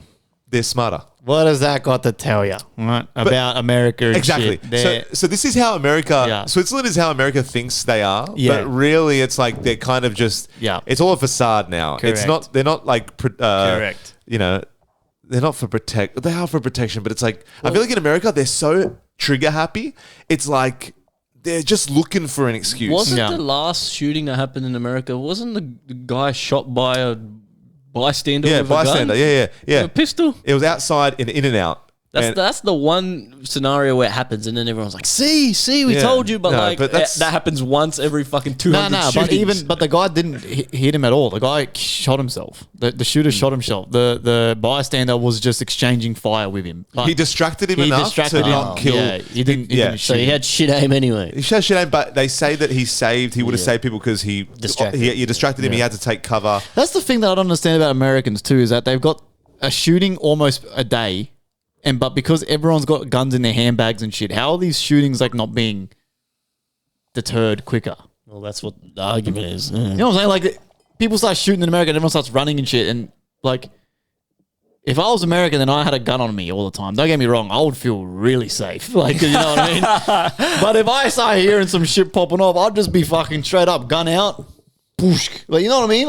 I'd be. Yeah, but I guess it's just hard because I guess the panic though. People panic. I get it, and you feel safe, but you know that everyone else has a gun. So it's kind of like fucking Black Ops, except you can't respawn. Yeah. You know what I'm saying? Like you're playing COD, but you can easily get shot. Like you can pull out your gun, but and they think you're the shooter and shit. Like, you know what I mean? Yeah. Fuck, if I had a gun, man, I'd be walking around everywhere with my pants around my ankles, calling everyone motherfucker. I'd be screaming the N-word and shit. I don't give a fuck, bro. I got a fucking, hey, what are you gonna do about it, motherfucker? I got a fucking gun in my pants. Screaming the N-word. Eating ants. I'll be doing crazy shit. Yeah, but like, I don't know. I'd be scared. Like, if I was in America, bro, and even if I had a gun, I'd be like, well, first of all, let's assume that if I had a gun, I'd be well trained in having a gun. Because I'm assuming if you have a gun, I mean, I'd like to think, not everyone has training, but I'd like to think if I owned a gun, I want to go to a gun range and feel like I know. Yeah. You'd go at least like once a month. But even if I did, I would be scared about anyone else. It's kind of like when you're driving and you know that you can be a good driver, but someone else can just run you off the road. Yeah, for sure. Yeah, but that's pretty good because, I mean, Switzerland has a good peace rating in the world. Like, you know, there's a peace rating, so that goes to show that they just got their head screwed on a bit more. Yeah. And maybe less migration. Not saying that it's like, I'm not blaming the immigrants, but I mean, US is pretty multicultural. We're multicultural, but I feel like Switzerland and Netherlands, they're very like, no immigrants. Look at Poland. No immigrants, and their crime rate's like 0.1% or something. Hey, not pointing the finger, all right? I'm all everyone goes, I wonder why. I'm all for my multicultural brothers, you know? But I'm just saying, like, it's just factual. These cunts come over and start raping everyone and shit. Fuck me dead, man. All right, well, fuck, we can get into that. But let's move on, shall we? Malta. This is the next one, real or bullshit. Malta has a town where people are legally prohibited from swimming after sunset. Oh, true. These motherfuckers are saying the sound and guessing every question. Oh, bullshit. We were just in Malta and we swam after sunset, baby. Yeah, correct. Yeah, I mean, that would be so. That is where I draw the line. If I'm in the ocean like this and they're like, "Hey, come in," I'm like, "Are you fucking kidding? This is everyone's ocean, man. Like, I'm not even on land. I don't like a ship at this point. You know, on cruises, it's international waters. It's like, nope, nope. I'm not fucking leaving. But as soon as you get on land, you're arrested. You know, come on, man. Okay, next one. A French person can legally marry someone after they've died. The French are fucking backwards, cunts. That's definitely true. That's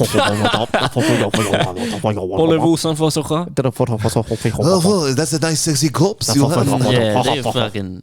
That's true. That's true. Ding, real. Yeah, these fuckers are. France, get this. This is the fact. France permits posthumous marriage in exceptional circumstances with presidential authorization and evidence that the deceased intended to marry the surviving partner in the first place. Presidential authorization from a president whose fucking wife Fucking is a fucking corpse. man who's 40 years old, older than him, who's fucking his teacher in primary school or something. You don't want that cunt's fucking permission. The president's got like a goop-filled fucking corpse just coming inside this corpse. Like, yep, you can do it. Like, you know, that's true. Emmanuel Macron's wife is like 40 years older than him and was his teacher when he was in primary school or something. And apparently she's also a man who is his dad. Whoa. I mean, that's like Candace Owens shit. But she is like 40 years older than him, and she was his teacher. How fucking That's strange like is some that? Last of Us shit. Like, That's I'm the gonna most be a French dad? thing ever. You can't get more French than that, bro. Just stick to the croissants, man. Just keep it simple. Have a buttered croissant. Stare at the Eiffel Tower. Have a coffee. Wee, all that. Like, man. Sorry if you're French, but Yeah, sorry, man. But I mean, the evidence speaks for itself. I don't think we have any. I don't think we've got any French listeners. But okay, listen. In that situation with the corpse marrying, I mean, it's kind of poetic, I guess, if you've been together for ages and you never got married. Yeah, that did cross my mind. And you're 60, you've been married 50 years, but you did everything else. You had kids, you had a house, beautiful life, and you just want to. That ring is a remembrance of that person, right? Yeah. But like anything, there's some sick, twisted motherfuckers that are just kind of maybe obsessive. Very rare cases. I reckon predominantly it's for the ones that are just in love and renew the vows or whatever the fuck, like some sentimental shit like that. But I mean, Wasn't there a bitch who married a piece of the Eiffel Tower and shit? Did you know what I mean? Like these cunts marrying inanimate objects and shit. yeah, it looked to me good. Like it looked to me like it wanted me. You know what I mean? Fucking Like, weird, man. There's weirdos out there, bro. Pretty sure a woman married a piece of the Eiffel and Tower. do you stay like monogamous to that piece of the Eiffel Tower? Yeah, you're cheating on me with a cuckoo clock. I just typed in what are some weird French laws. The first one: you can't officially name a pig Napoleon. So France's old penal code contained a provision against insulting the head of state. And I love how that's a rule. That means it was happening so much. They went, hey, no more calling a pig Napoleon. So it's funny because Napoleon, he conquered everywhere, right? And you'd think that they'd be like, fuck yeah, Napoleon, right? But he clearly was like a piece of shit if his own people. Do they like him or not? I don't know if he's liked. Yeah, well, so I mean, he's a conqueror, but back then that was normal. Like it clearly wasn't right when you think about it now, but back then everyone was conquering everywhere. Apparently he wasn't even that short. Apparently he wasn't actually that short of a guy. Was it your height? Is that why you're saying it? No, I'm talking facts, bro. He always copped shit. He always copped shit. It's like the stereotype, but I'm pretty sure he wasn't that short for wait, hold on. So yeah, it says here, contained the provision against insulting the head of state, and the famous Napoleon pig claim is often repeated. However, the idea that there's currently a specific law saying you cannot name a pig Napoleon is mostly actually a myth. Same with the whole kissing at train stations. Famous claim that kissing on railway platforms is illegal in France. This comes from an old railway regulation intended to prevent delays. It wasn't really a criminal law banning People are just fucking eating each other's faces at the fucking train What are you in stop. for? Fucking kissing at the train station? Started eating my girlfriend's pussy on fucking platform 1. Actually, Train boarding? It didn't say anything about cunnilingus. It just said kissing. okay. So that might have been allowed. Cunnilingus only. Oh my god. okay, there's a few weird ones, but it's actually myths. Yeah. They're actually myths in France. So many out there. Though. Did someone marry a piece of the Eiffel Tower? Look that up. People have got too much time on their hands. Who's allowing this? You know what I Yeah. mean? And people like marrying their AI little fucking character and shit. Oh my god. ChatGPT today is on vacation mode. It's not as... I think we're already running out of water. Not exactly, but there is a bizarre true story involving someone marrying an object associated with the Eiffel Tower. You're probably thinking of Erica Eiffel. Wow. An American woman who became famous for her romantic attachment to inanimate objects. Wow. What actually happened in 2007, Erica had held a commitment ceremony with the Eiffel Tower in Paris. She later adopted the name Erica Eiffel. She described herself as being attracted to objects, a phenomenon sometimes referred to as objectophilia or object sexuality. Imagine you're on a trip to Paris, right? And you just see some middle-aged lady just dry humping the Eiffel Tower. People like in her these jeans. are victims of modern society. She needs like a couple years. How old is she? She needs a couple years in the jungles of Madagascar. She needs to fucking work with a gorilla cell in fucking Colombia or something. They need a dose of the real world, these cunts. She didn't actually marry the Eiffel Tower. She was specifically attached to the Eiffel Tower. Okay. What does that mean? What's the difference? It's just as weird. It's like My Strange Addiction. Yeah. Like, They're eating pottery or fucking their car exhaust and shit. Or whatever. Do you remember the fucking show with the cunt who plays Jonah from what's that cunt's name again? Jonah from Chris Tonga. Lilly. Chris Lilly. The newest one where he plays a cunt that's in love with the toaster. No, I haven't seen that.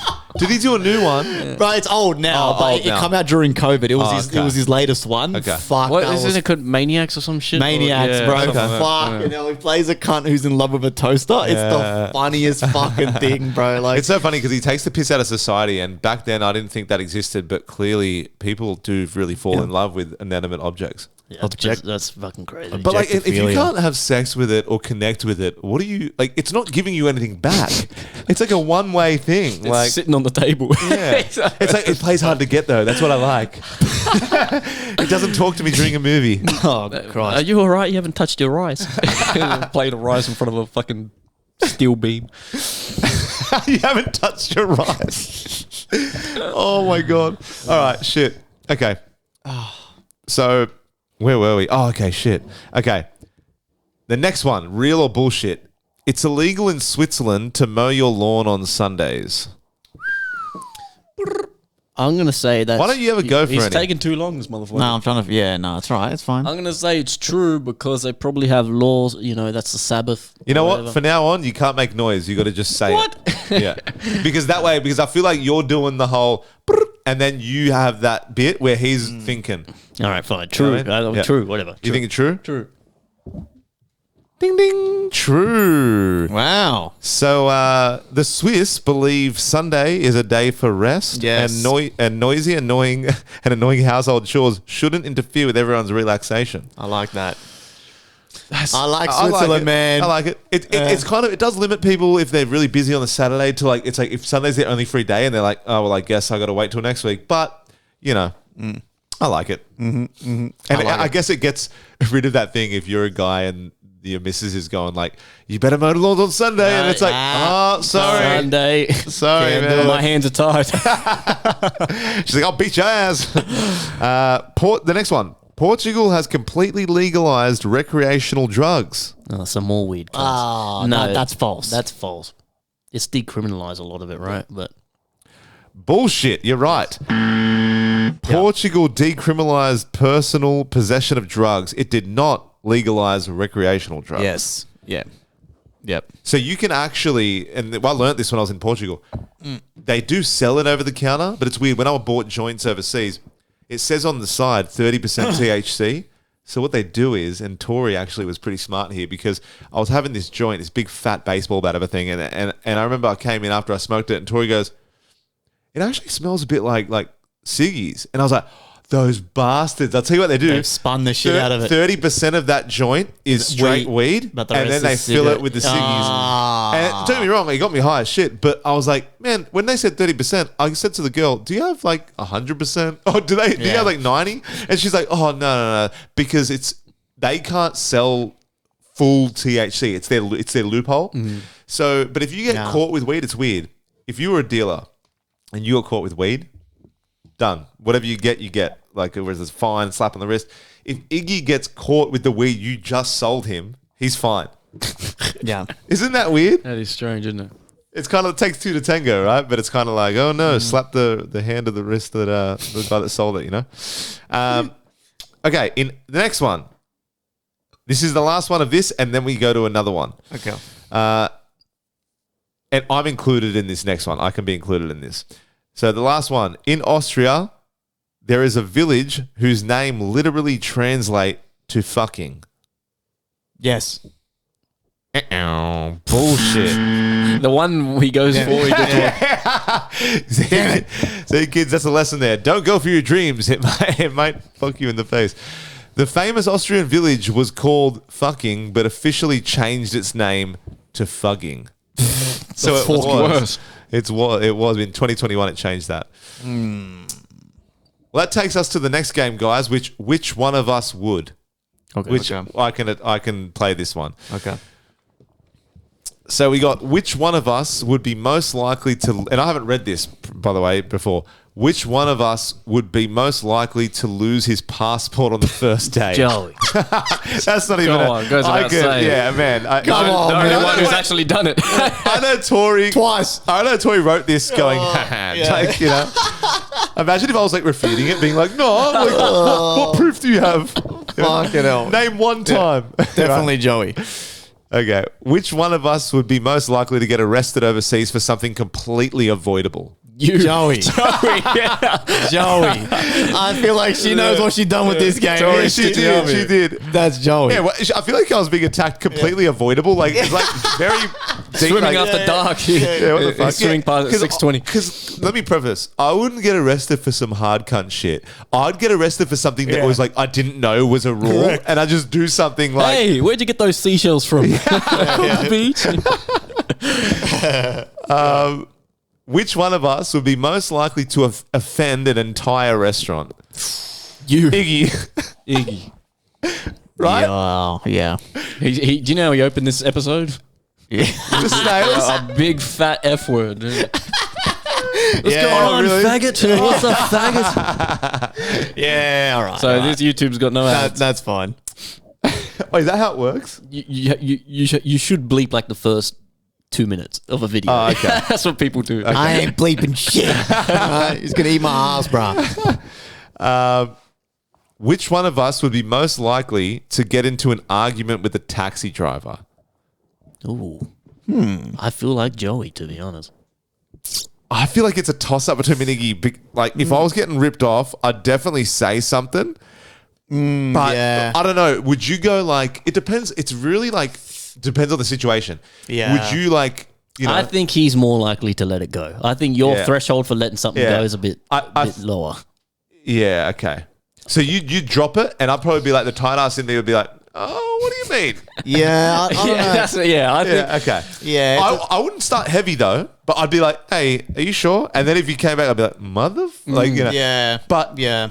But then again, I'm not trying to get into fisticuffs with the motherfucker. It's just like the principle. Like, Yeah. don't fuck me around. Right? You know what I mean? Yeah. Have you ever been fucked around by a taxi driver? No. Overseas or on any holiday? Like Well, if the most recent one was when we were in Bali for my cousin's wedding. We all went out to dinner and stuff, like me, my cousin, and the bride and stuff, my wife. And on the way back, this is when we thought my wife almost got kidnapped. I knew that, yeah. So yeah, we all got in a fucking like a maxi cab. So it was like 6 of us, right? And we're driving home. It was just mad night. We're cruising. We're all laughing in the cab. And then when we get to the fucking hotel, the he goes, yeah, that'd be $400,000 Bali dong. And we're like, dollars. we went, Do what you know what that is in Australia? Or it's only like $40. Oh, okay. It's nothing. How much? But How long was the ride? it was like a 17-minute drive. But the thing was, 400,000 to them, that's a lot of money. And that was, the most I paid for a trip was 100,000, and then I ended up asking the guy out of curiosity, like I ended up finding out I was over tipping. So even in Bali, to them, like around the 10,000, 5,000, a good tip. So I'm like giving them fucking 10 times the amount. Yeah. So I was like, oh, okay. So then I kind of learned to back up, like you can put the brakes on it, but I don't have to be giving him 100,000 every time. So I was giving him like 50,000, 20,000. But this guy, we get to the hotel and it's like, yeah, that's 400,000, and we all went, what? And every single one of us was like, no, that's way too much. He goes, no, like that's the price, and we're like, nah. We're like, nah, bro, we're not giving you that. But then my cousin, the one who got married, he was like, bro, just fucking take it. And he like threw the money in the car, like it was like, you know, like a rich guy, not rich guy, but like the rich white guy, it's $40. He's like, threw it. He's like, fuck off. We kind of are To them. the like, rich folk to them. So he couldn't feed his kids that night, and that's okay. But no, but like it's weird That's how a lot of money to them. It's weird how, and I've done it in Bali. Yeah. We haggle them like it means. It means More nothing to you. It means nothing, but we still go, nope. Like, sometimes I'm like, oh, I feel like a piece of shit, but also I'm like, Yeah, that's the real white person. did I tell you about the story?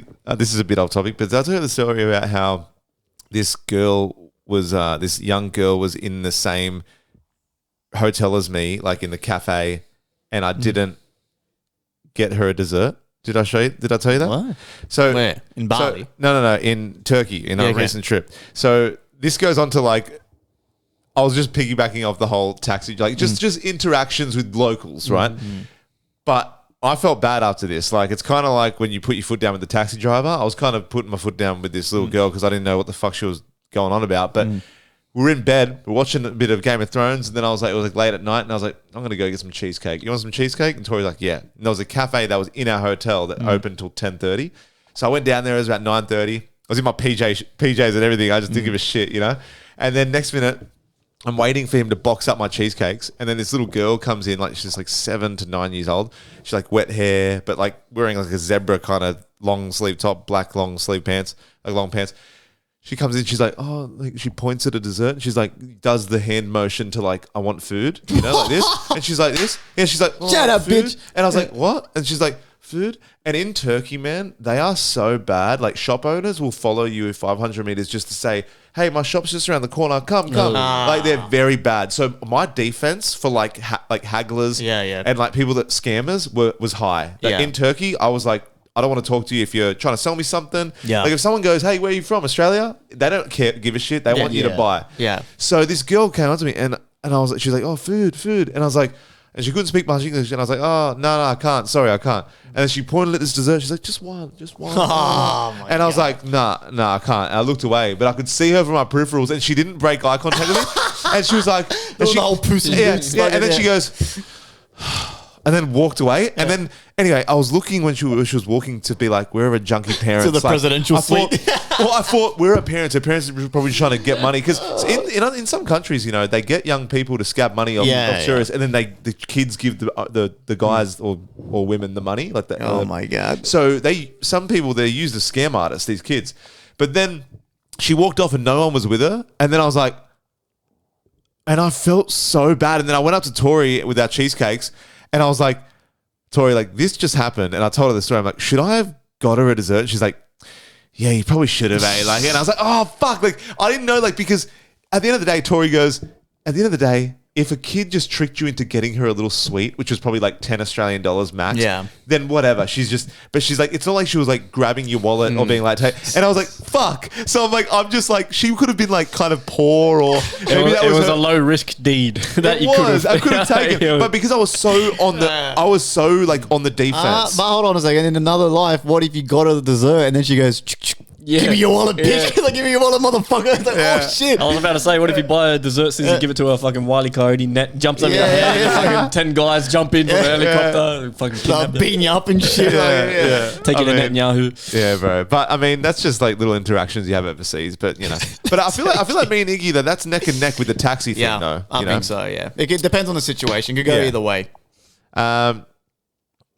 Okay. Take it to Netanyahu. Who's that? Fuck it.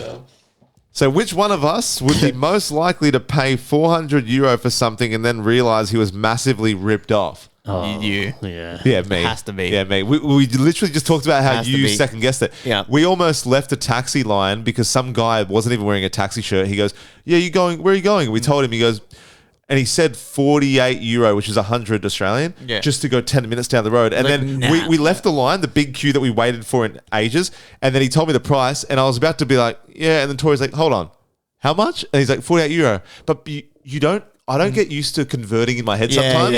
Like €48 doesn't seem like much, but then when you convert, so then that's definitely me for sure.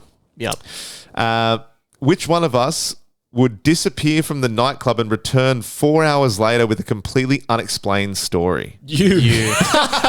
But DZ's not doing anything on this trip. What are we doing, man? I'm a pretty low-key guy. Yeah, you're doing all the right things, bro. Yeah.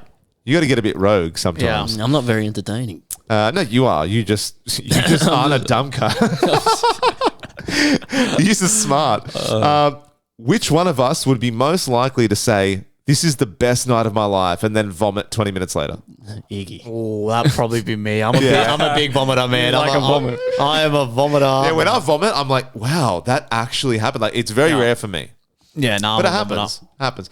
You have many vomit stories? Not really, right? Every now and then, not too much. often. Not often. You're very good at pumping the brakes. Like, you know when you've had enough, and you're like, nah, this is the tipping point. One of my bad vomits was with you guys on the party bus. This is fucking years ago. I don't know what the fuck we're doing, but we're drinking wine on the party bus. I felt crook as from that. Yeah. Ever since then, really, I don't don't really fuck with wine. I hate wine. Oh yeah. Ugh, terrible. Wine gets you fucking drunk. It's good. Yeah. I reckon it's a weird drunk too. Yeah, it's a head drunk. It's all here. It's all here on the top of your skull. But if you mix with any other substance, you're gone. Yeah. You have to stick with the wine. Yeah. Oh yeah. It's like that girl that was monogamous with the Eiffel Tower. You gotta be monogamous with the wine bottle. Oh yeah. Okay, which one of us would be most likely to start a fight but insist afterwards that he didn't start it? I don't even think really, but I would say you, but not even like that you would do that often. I just think that out of us two, I feel like you'd be more likely. But even then, I wouldn't say, you're not like some hard cunt that goes around. Yeah, I'd have to be pretty fucked up to do that. Like, I got a story, my mate, I don't hang out with him anymore, but when we were kids, right, this is just a quick one. He got that drunk, he fell over, hit his head on the floor, and then got up and thought someone punched him. And he grabbed the closest islander and started arcing up at him and almost fucking caused... Yeah, and he grabbed the fucking closest islander and started going. And we're like, no. I'm like, you just fucking fell, you idiot. We're like, fucking hell. Yeah. That's almost fucking Looney Tunes, Charlie Brown shit ever. Which one of us would be the worst person to share a hotel room with? Oh, do you snore? I snore like a motherfucker, Yeah, bro. You snore? Hell yeah, Nah. bro. Hell yeah. Does Rose like complain? Yeah, or she is hates used it. to She bashes me. I snore like a motherfucker. Yeah. Can't handle Real snoring, bad. Are bro. you a back sleeper? I don't know what I am, but I snore. You sleep on your face like... I need fucking sleep apnea, man. Like, I got fucked up snoring. If you snore, I can't do Yeah. it. I can't do it. I'll take that. Bro, how annoying is it when you... Because then you wait for the next snore. Yeah. And it prevents you from going to sleep because you're like... My dad had sleep apnea growing up, and you could hear it down the other side of the house, man. Oh, that's And then he'd gnarly. stop breathing, like he'd go... And then Is he alive? and then he goes... Like sometimes I'll be counting down the seconds, like, what's happening?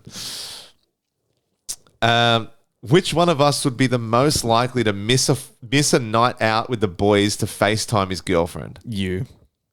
100%. Yeah? That is 100% you. You know what? Yeah? Yeah. But Yeah. I promise you, and this is hand on heart, I would admit if it was full just for whip cheese dick reasons, right? But it would be mostly because if she really wanted to FaceTime and I weighed up the consequences as in, do I want to go through being in the doghouse even if it's for like the next 10 hours? It's less of like, oh my God, I miss my pookie. You know, like, no, I love a good night out. If anything, Tori reckons that my one downfall, I mean, I have some downfalls, but my downfall is if I'm on a vibe, I can get selfish. Like I've proved in the past in certain situations, I can be selfish. Like when But I had fun though. that night was sick. But that's my downfall. Where sometimes I'm trying to be better at it, but sometimes I can be selfish when it comes to me and what I want, especially when I'm on one. And sometimes I can be oblivious to whether it's on purpose or not. So I would FaceTime Tori, but it'd be more like, okay, Is it worth the fight? Yeah, you got to pick your battles, you know what I mean? But what about you? Would you wouldn't like miss a night out of the boys to FaceTime Rose if it's been like a while? Or? I've never FaceTimed in my life. Oh, but, okay. but I have been that motherfucker at the party in the corner trying to fucking text his fucking way out of the doghouse many times. Oh, you know the fast text? Well, you know when someone's in trouble where their fingers are going... I have been a paragrapher in the party. That's so bad. That's the anxiety you get when you're trying to have fun and your boys are hanging off. You're like, and you're like, shh. Yeah. Oh, bro, it's the worst. Back in the day. Which one of us is backdooring it early without telling anyone? Yeah. Hell yeah. Yeah. Irish goodbye. I will say my defense. I like to say goodbye because that's just how I am. My wife sometimes will be like, bro, let's just get the fuck out of here. I'm like, but no one cares anyway. Yeah, I remember Sail of Croatia. I would. This guy in Sail of Croatia, it was 4 days and it is wild, right? Like Sail of Croatia. That is and rough. mind you, he's not that good on a boat. So you're on a boat. If you have some kind of seasickness and you're drinking for like most after of the day. 24 hours, I was done. Yeah. I was like, get me off first this day, fucking boat. he was fine the first day. Yeah. The second night, we're all partying, right? This guy feels so sick. He didn't even tell anyone he was leaving. He just locked his room. He went into his room, locked his room on the boat. And then these cunts are banging on the door. That's the worst. He did not open the door. He did not open the door. He wouldn't. Yeah. I knew it was going to happen too. I said I kind of wasn't keen on South Croatia for that fact, but it was still very fun. But I knew I was like, I'm going to be in for a rough 4 days, bro. Rough 4 days. There's only 3 more left, guys. So hang in there. Which one of us would reason with the police after we've been caught doing something illegal? You try. I definitely. Yeah, you try. I would suck that. I would suck the shit out of that cop's dick. You might make it worse, but you would try. Yeah. Come here, Sergeant. Yeah. Oh, legit, bro. You don't understand. I am the biggest bitch when it comes to a cop. When it comes to a cop in uniform, right? There's something about it, like especially on the road. I usually got in trouble back in the day on the road. Like I never really fucked up other than street crimes or whatever. Like as in like. Not on the street, like, yo, I'm on this block. But like Street chatting while you're driving. Yeah, like like but Snatching like purses and shit. just doing drive-bys. No, but like I would get pulled over speeding or whatever the fuck, and then I see in my rearview mirror, I'm like, I'm gonna fucking tell this cunt to fuck off, right? And I put my window down, and then as soon as I'm like, excuse me, officer. No, I didn't know I was speeding. Oh, what a lovely day today. It's good weather, huh? Excuse me. Yeah. I get so. It's something about the uniform. They got the camera. They're like, blow into this, whatever. I'm like, I'll blow whatever you want me to blow to get out of this ticket. You know what I'm saying? Blow into this. You got his cock through your window. Yeah. It's like, you only have to go to 10. I'm like, 100, 101. Boy. Oh, fuck it. Then we started busting each other. Which one of us would say one more drink at 2 a.m. and somehow still be drinking at 7 a.m.? Me back in the day, I think now probably you. I was going to say, it's got to be Joey, bro. Yeah, it's got to be not 7, but I think I would be drinking the latest. Me back in the day, though, it was nothing more fun than watching the sun come up. And we'd all just crack open the next beer. Now, I get... Now, no way. I get like... What's that thing where you think of the worst food you've ever had and you start to be like cringe. I cringe at the thought of like hearing the birds. Yeah. And you're like, oh my God. And then the chat has died. Like your friends aren't even like talking. They're and just you're making noises like...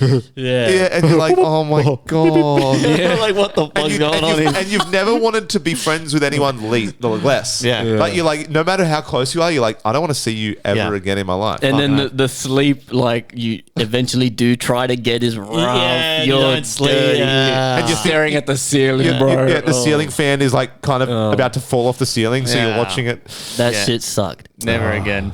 Okay, one last one of this game, and that's it. That's it for the games. No playing games in this bitch. Which one of us would be the worst person to be stranded with at an airport for 12 hours? Oh. How come DC's never in the equation here? Well, I've just... Because you just mind your own business. I play by the book, man. I'm sorry. I'm going to have to say you, Joey, just for the pure fact that I get restless. I'm scared I'm going to get to my gate and you've lost the passports or something. And I'm like, dude, like, what do you mean? Yeah. I get restless and annoying. Like we watch, like sometimes we'll be watching like stuff on our phones, like waiting for planes. And then I just start like hitting Tori's knee with mine. And I'm just like, and she's like, you're getting restless, aren't you? I'm like, I need to like move or something. I can't. Like, and I'm bad on planes as well. I don't know how. What's the longest flight? Where have you? What's the longest flight you've gone on? Uruguay or America. In both. That would have been a while ago. It's hard to remember because like recency bias. I was like 12. Oh, okay. But that's like 14 hours straight from New Zealand to Uruguay was. And then America too. America, we went straight. Yeah, America's about America, 13 hours, man. I get restless as yeah, same. I need to just go and do something, bro. Yeah. But yeah, man. Well, that's it, bro. That's it for the games, man. They were fun. Thank you, Tori, as always, for coming up and helping us come up with some ideas. Thank you for personalising them to me as well. Yeah, that was a straight attack at Joey. Yeah, bro, it was like 80% me. Yeah, and like this motherfucker's always losing the passports. Yeah. Which one of us is most likely to be, for dating a woman named Rose? It's like let's just get someone who has a daughter named Dove. Like, how come we couldn't have anything related to fucking DZ here? Come on. For episode 230, I will send an email to these reptile motherfuckers. All right, let's see. Let's get a price. Let's get them on here. I reckon that's gonna be a funny. Imagine the clips that you can get on that. That's gonna be funny as fuck, bro. Like we're holding snakes and like lizards and shit. That'd be funny as go. Fucking the cunt's got a poisonous slug. Eat this. As always, we will now go to the news you can doom doom doom ya ya. Only believe what we say. Ya ya ya ya. I'll just say this is the only thing I got. But did you guys hear about this concert that was in Australia where someone shit on the floor and it caused a chain reaction of everyone vomiting and shit because someone dropped a log in the middle of the mosh pit at the concert? Oh my god, that is so funny. I'd hate to be there, but I'd love to see it. Like, I'd love to be on a fly on the wall. Melbourne or something. Everyone started vomiting and shit. This person's vomiting and that person's vomiting. They all got fucking vomit on their feet and poo up their skirt and shit. Yeah, bro. That's fucked. Because even if you don't smell the shit yourself, some people vomit because other people are vomiting. Like, it makes them sick. So eventually you're just going to smell shit, but most likely vomit. So shit and vomit. How bad's the smell of vomit too? I mean... It's a distinct smell. Like, have you ever walked into a bathroom, nightclub, or anything, right? And it just smells like chunda. They've cleaned it, but the remnants are still there in the air. It's a strong smell. But what does it take to make you take a shit in the middle of the mosh pit? You knew you couldn't get to the toilet, and it has to be one of those ones where you've been holding it for ages. Maybe you haven't shat in a day, and this is day 2. And you're like, Travis Scott's on. He's like, I get those goosebumps every time. And he's moshing, and you're jumping up and down. And you're like, I get those shitties every... Like, damn. Nah, that's not that. I think that just comes out of nowhere.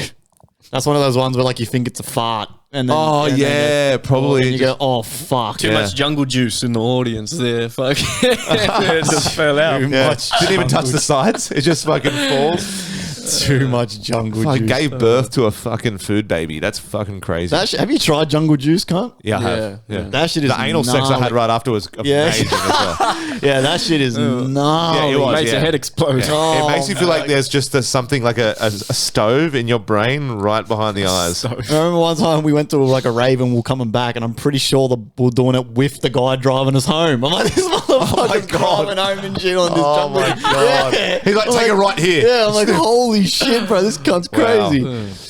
Yeah, I mean, fuck. I mean, I hope it wasn't a purposeful shit. I hope it was an accident. That's the Mumbai special, man. Yeah, bro. You're walking past them, you just lift up your skirt, drop a log, keep walking. Oh. And the no wipe as well is crazy, because that person that did a shit... And you're not admitting it, so unless someone's seen you do it, you know. And then how many people are standing in it and slipping in it? Like, I'm sure it took a couple minutes for someone to notice. who was? Do you know who was performing? No, it was like a indie, like a not super famous band, but It's definitely happening at. It was here. It was Australian band, Australian people. Wow. Oh my God, bro. Fucking. God's a fucking strange, eh? Like, fucking just hold your shit in. It would be pretty funny to see, though, just the chain reaction. Nah, that'd be one of the cunts going. Yeah. I'd be the guy shitting. Yeah, fucking. Did you guys see in Colombia? Our boys are going through it. They had a 7.4 magnitude earthquake, and this thing was actually bringing down buildings. Have you seen the videos on this shit? No, I haven't. Buildings are actually collapsing. So obviously they didn't build buildings to be earthquake resistant. It is Colombia. Right. And the death toll, I think, has risen to 111. Whoa. Yep. Damn. Yep. God bless, man. That's sad. So earthquakes usually don't bring down buildings, or is that a common thing with earthquakes? I don't think it is, because I think most countries now that are prone to earthquakes are literally earthquake proof. I think Colombia, I don't know if they're usually prone to earthquakes. Yeah, Have they had one recent? Like, oh, no, sorry. The death toll's climbed to 265. Fuck. Wow. That's Yeah. terrible. That's unfortunate, bro. You can't really escape that shit. How much time do you have, I wonder, before the first tremble, before shit starts popping off? You know what I mean? Like, before it's too late. I'll send a video in the FireCast chat. At first, okay, put it this way. The camera is shaking so much and the building is shaking so much before it collapses. I thought it was AI. I thought it was fake. Until I actually researched it and I was like, oh my God, this is actually happening. So this only happened like a couple of days ago. Oh, that's terrible, man. Yeah, so there was even a remarkable rescue where a 32-year-old named Daniela Largo was found alive nearly 38 hours after the earthquake. She was trapped beneath debris of a collapsed building. Rescuers spent around 10 hours trying to free her. How scary, man. Yep. Mm-hmm. It's terrible. The quake was then obviously followed by aftershocks. Which is like little tremors after that. Little tremors right? afterwards. But the earthquake itself is the first round is the heaviest, or there's like the aftershocks aren't as bad. Yeah, the right? aftershocks aren't as bad. But I mean, it could be, considering if the first one has fucked the place up as not enough, clearly doesn't help. You know? Yeah. Man, that's unfortunate, bro. Like That's fucked we're up, lucky man. we don't. I don't know if we have earthquakes here at all. We Right? had one not long ago. Remember that? Oh, little the thing one that in fell? Penrith. Yeah, there was one in Penrith last year, was it? Was there? That was the first time I I've actually never felt something. I've never felt. Yeah, any- no, remember? So, I mean, I remember. I didn't feel it. I remember people talking about. I didn't feel it, but I specifically remember someone in our friend group chat was like, "Did anyone just feel that?" And half of us were like, "What the fuck are you talking about?" And then the other half were like, "Yeah, I did." And it turned out it was like a little baby, like 2.1 earthquake. I aftershock. thought our cat was jumping into our bedroom door when it happened. It was like, what the fuck was that? I thought the cat was trying to get in the door. But then I found out later it was a fucking earthquake.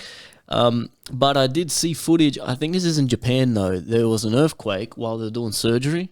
You seen that shit? A brain. Oh it wasn't my brain surgery, but yeah, the God. surgeons are doing surgery in Oh Japan. my yeah, God. Japan. They kept their cool. Oh and they, my god! Yeah. Imagine you're like, sir, slip ups in this operation. It can happen, but it's very unlikely.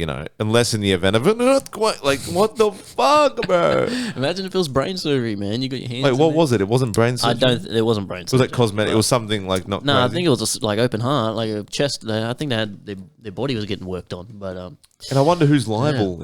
If he kills the person, is he liable? It's like, that is, I don't know. I don't think anyone would be liable. do you know what I mean? It's an earthquake. But I think they're very, Japan. They're very disciplined, very trained, very smart. So I think They know how to balance in earthquakes. Yeah. They're just earthquake surfing. They're just like fucking. He doesn't even stop the operation. They do medical school on one of them fucking, those wave pools. Simulation. That fucking jamboree. He's fucking on a surfboard doing surgery. China has just developed a portable AI-powered laser mosquito killer called Photon Matrix. And it's basically a tiny anti-aircraft system for your backyard. The device uses LiDAR, radar, and AI-powered cameras to detect mosquitoes in the air, track them, and fire a precision laser that kills them mid-flight. So extra, eh? Yeah. Put a lantern up, gun. Yeah, exactly. The company claims it can zap up to 30 mosquitoes per second, not per minute, per second. The crazy part is it went viral and raised around $2.7 million through crowdfunding alone, massively exceeding its original $20,000 target, with thousands of people backing it worldwide. Mass production has reportedly been delayed until August 2026, so around now, with safety and sensor calibration challenges still being worked through. See, I don't get these crowdfunding things because they go gun-ho and they get all the money and then they work out all the shit later. They always get cancelled. And like, how much is this going to cost? You can get one for $30,000 fucking dollars. You can have a laser that shoots mosquitoes for you. Or you can get a zapper that, Yeah, you go to Bunnings, get a $15 fucking citronella stick. Depends, bro. Maybe if you have people that are, susceptible to malaria. Or, I don't know. Aerogard. Yeah, the crowdfunding pulled in over 2.7 million US. That's like $4 million And it's Aussie. in Xi Jinping's pocket. Yeah. Xi Jinping. They fell for it again. These fucking white motherfuckers, these idiots. AI videos Yeah. of a mosquito fucking drone. I feel like that's so extra, bro. Imagine sitting out chilling with like your friends over, and then you're like, yeah, pew pew pew pew pew pew pew pew pew, and you're like, oh, what's the fuck? And then like you see some mosquitoes just dropping. Like, I wonder if you see the laser as well. Does it look like little or is it just like kind of Surely you'd have like a little red. Like Star Wars. yeah, Star Wars like fucking. Your mate walks in, he's got a red dot on his head. Yeah. What the fuck? Yeah. Until it starts going fucking rogue and shooting your homies in the eye and shit, giving you cancer from the laser fucking beams and shit. Yeah. You're like, fuck yeah, no, cut. Cancer ray. Fuck that. Yeah, but everything you said is spot on. Yeah, the range is about 3 to 6 meters, which is quite impressive. 6 meters is like Yeah, that's far, man. pretty far, man. To zap a mosquito, And like 30 a second. that's pretty good. That's pretty gangster. That's pretty How gangster. the fuck? See, this is a problem with humanity, I think, though. It's like... We're going too extra in why? pointless Yeah, shit. Why? Yeah. You know? It's pretty soon you're gonna have a gadget, right? Yeah. Where you're sitting on the couch watching something, and your food from your bowl, like on a spoon, just goes into your mouth, and you don't have to move. Like you're like say like it'll be like a thing where you go and then like I'll be watching. Do you know like like do you know you say you know like the mums go say or whatever. Of course we know. Yeah, do you know It's like no, I've never heard of that. Explain. Like they have to have like a sensor, or it senses when your mouth is open, but that wouldn't work because if you laughed, it would mistake it for wanting to be fed. So you'd have to be like. More. See, instead of making a laser that shoots mosquitoes, why don't they focus their energy on making 3D printed food for the homeless or something? I was just going to say, instead of crowdfunding almost $4 million to go help poverty in Africa, we're building lasers that shoot mosquitoes. No one gives a fuck, man. I don't care about this shit. There was another story about a crowdfunding thing where see these dumbasses in America and Australia and shit. We see this stupid shit that's cool but unnecessary and throw money at it. There was this thing where it was an umbrella that was like an air-powered umbrella. So it's like an invisible umbrella. It's just air that blows as the rain drops over your head.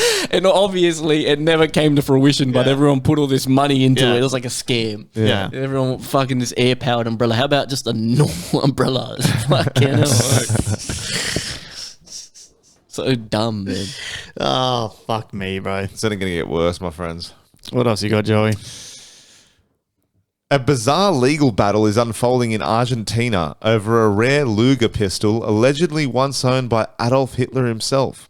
The gun is a .45 caliber Luger prototype, one of only 5 ever made, and is claimed to have Hitler's name engraved on it. Wow. Its owner, Juan Pablo Rappel, says he inherited it from his great uncle, who had allegedly been one of Hitler's bodyguards and took the gun to Argentina after World War II. The crazy part, police raided Rappel's home in 2016, seized the Luger gun from him, and it subsequently disappeared while in police custody. Rappel is now suing the Buenos Aires Security Ministry, claiming the gun could be worth around 42 million USD. A court has already found the government agency liable, initially awarding him 15,000 USD plus interest, while 2 officers involved in the raid face criminal charges. That's the corrupt Argentinians for you. They seen that motherfucker and they sold it on the black market. 1,000%, man. Yeah. That's exactly what happened. It's interesting that he's from Argentina and he was Adolf Hitler's bodyguard. That's what I'm saying. Yeah, sure, he took it after the war. Sure, buddy, sure. Fucking Hitler, that's exactly where Hitler went. His grandfather was Hitler. Yeah. Is there a picture of this thing? Luger. It's called Luger number 5. 45 caliber. And I mean, that's pretty sick though. Like a 45 Luger with like Hitler's name on it. It's pretty fucked up, but it's also like, damn. That's pretty cool. Why is it also like, memorabilia of like, good people in the world? It's like, oh yeah, I want to own that. But also the most sadistic motherfuckers. It's like, it is history. Like for the history buffs that are like, it's cool, not in a way like it's the same cool that how I thought going to Auschwitz would be cool, right? It's not like cool, like fuck yeah, so many Jews died here, but like cool as in like it's crazy. Yeah, it's crazy. It's very monumental. Yeah, it's like what's cooler, Hitler's pistol or fucking Steve Irwin's khaki pants? You know what I mean? Or the Stingray's barb that pierced him. What would you rather have? The khaki pants.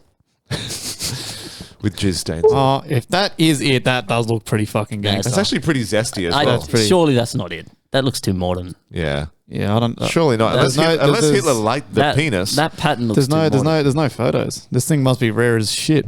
It was only, like I said, one of 5 ever made. That's pretty cool. Because $42 million, man, that's not like a fucking. Yeah, I'd be spewing. Yeah. And imagine just the police taking it from you and then they're like, yeah, sorry, we don't have it anymore. And it's gone. Yeah, what do you mean? Them offering compensation's pretty cool though. 15,000. That's not much, right? But with interest. Yeah, with interest. Better than nothing. Yeah, true. At least, it wasn't his to begin with. You know what I mean? Exactly. Like, Rappel claims the pistol could be worth around 42 million US. Yeah. Wow. Which is 80 mil Aussie, yeah. Aussie, or 70 something. They awarded him 15,000 for a pistol that's potentially worth 42 million. Yeah, you know what I mean? Like, I get it. I get crazy. it. But I guess it wasn't his. It was inherited. But like, I don't know, man. Crazy. They're offering him 15,000 after the police station's already halved all the fucking the 42 million. That's that 15,000's coming from the pot. Yeah. Yeah, Argentina, man. There's all those rumors that. I mean, you know, the Nazis fled over there. Yeah, they fled. Huge German populations in Argentina too. That's facts, but the rumor is that Hitler survived. And went. You know, because a lot of his top generals did actually go and were found there and shit. It's pretty fascinating. I kind of believe it. Because again, wasn't there weird shit? They never really had Hitler's skull. Wasn't it someone else's fucking skull and all this other weird shit? And suicide is a easy out for someone to say, right? For someone like Hitler who would have had contingency plans, you know what I mean? I don't know. I believe it. I believe he escaped, man. I reckon. But also, he was clearly blitzed out of his mind on fucking heroin and fucking all this shit. I do also see him just self-imploding to the fact of just offing himself in a bunker. Yeah, I could see it too, but I think he just offed himself. I see both sides. Really? You don't believe it? Nah. He was just the one thing that like people don't realize as well with Hitler. He was generally like not mentally stable. No, like he was like yeah. Well, I mean, if you kill 6 million people, you probably. But he wasn't very battle smart. Like he wasn't very smart. No, apparently his enemies kind of let him self-implode. Like they could have. Apparently they had. What I've read up, that they had chances to kind of go at him, but they let him go because they were like, they attacked the drug industry first in Germany, and they knew he would self-implode, so they just kind of let him basically. Yeah, he was like even he's got a memoir or an autobiography that he released.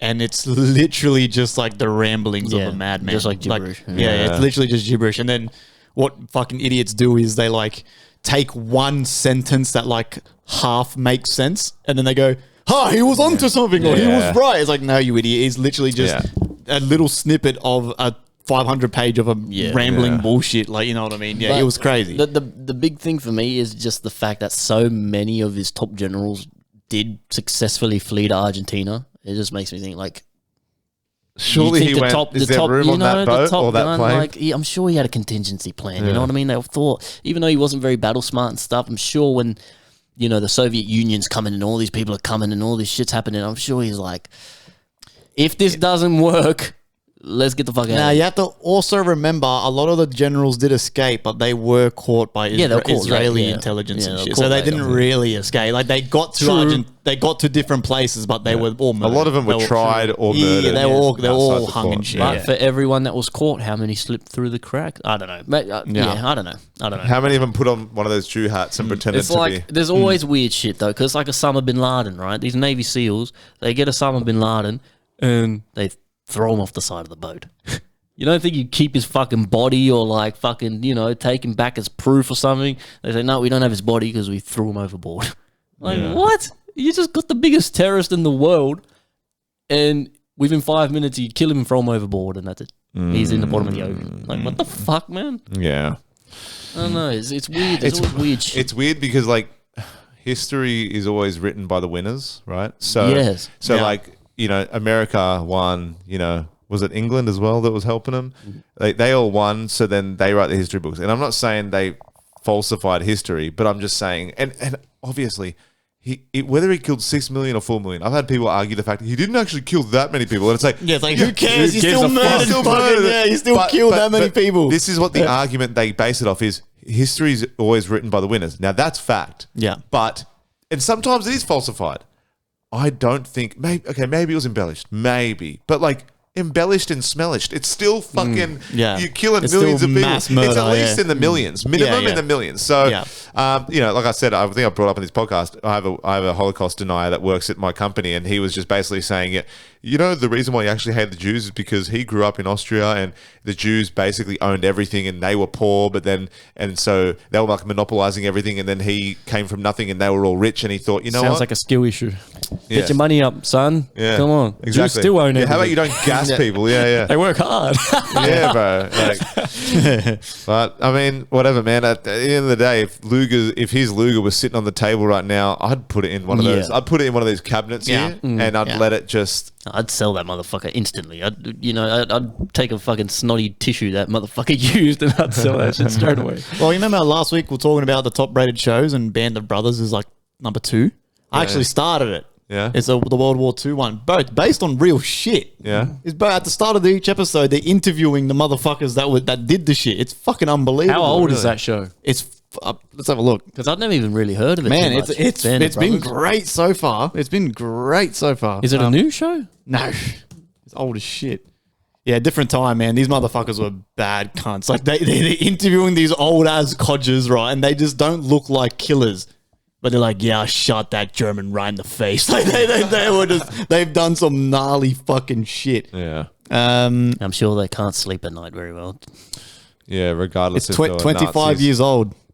It first aired in 2001. Whoa. Wow. Yep. Wow, I'm surprised I haven't heard too much about it. Like in Man, top it's, shows. it's I've been never- great. Me and the brothers. It's been great so far, man. I've been really enjoying it. Interesting. How many episodes is it?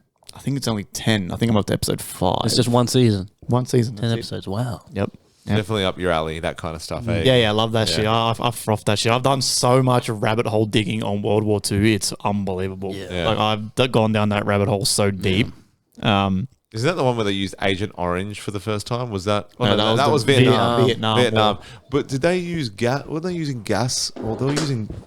Maybe that was Vietnam. Sorry. Go on. Yeah. Vietnam was when they were doing napalm and shit. Okay. Yeah, Like, yeah. Yeah, and there's still repercussions to that to this day. Yeah, That's yeah. how poisonous the shit was. Have you seen the clips of what they used to play in the jungle of the Vietnamese lady? She's like, GI, your government is lying to you. GI, your government don't care about you. GI, like she's trying to.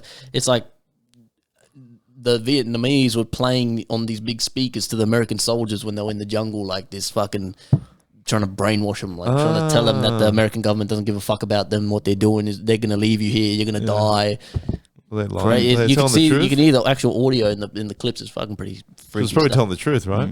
Well, yeah, she's just saying that the government is sending you on a death mission. Yeah, which is They're gonna true, leave right? you here. If you're injured here, they're gonna leave you in this. They don't Yeah. care about you. Like you're fucking up. Like Yeah. pretty gnarly stuff, man. Foot soldiers, man, just doing what they're told. And then you got Tropic Thunder, just fucking. Oh, the best, bro. Best movie ever Oh, made. such a good movie. You could always watch that I movie. watch that movie once a year. Yeah. Literally once a year I watch that movie. That's a Tom top 10 Cruise in that fat suit, just dancing like G4. Big How about you dick. go fuck your own face? Yeah, yeah. Oh my god. Yeah, that's tops, man. Fuck, I might watch that tonight.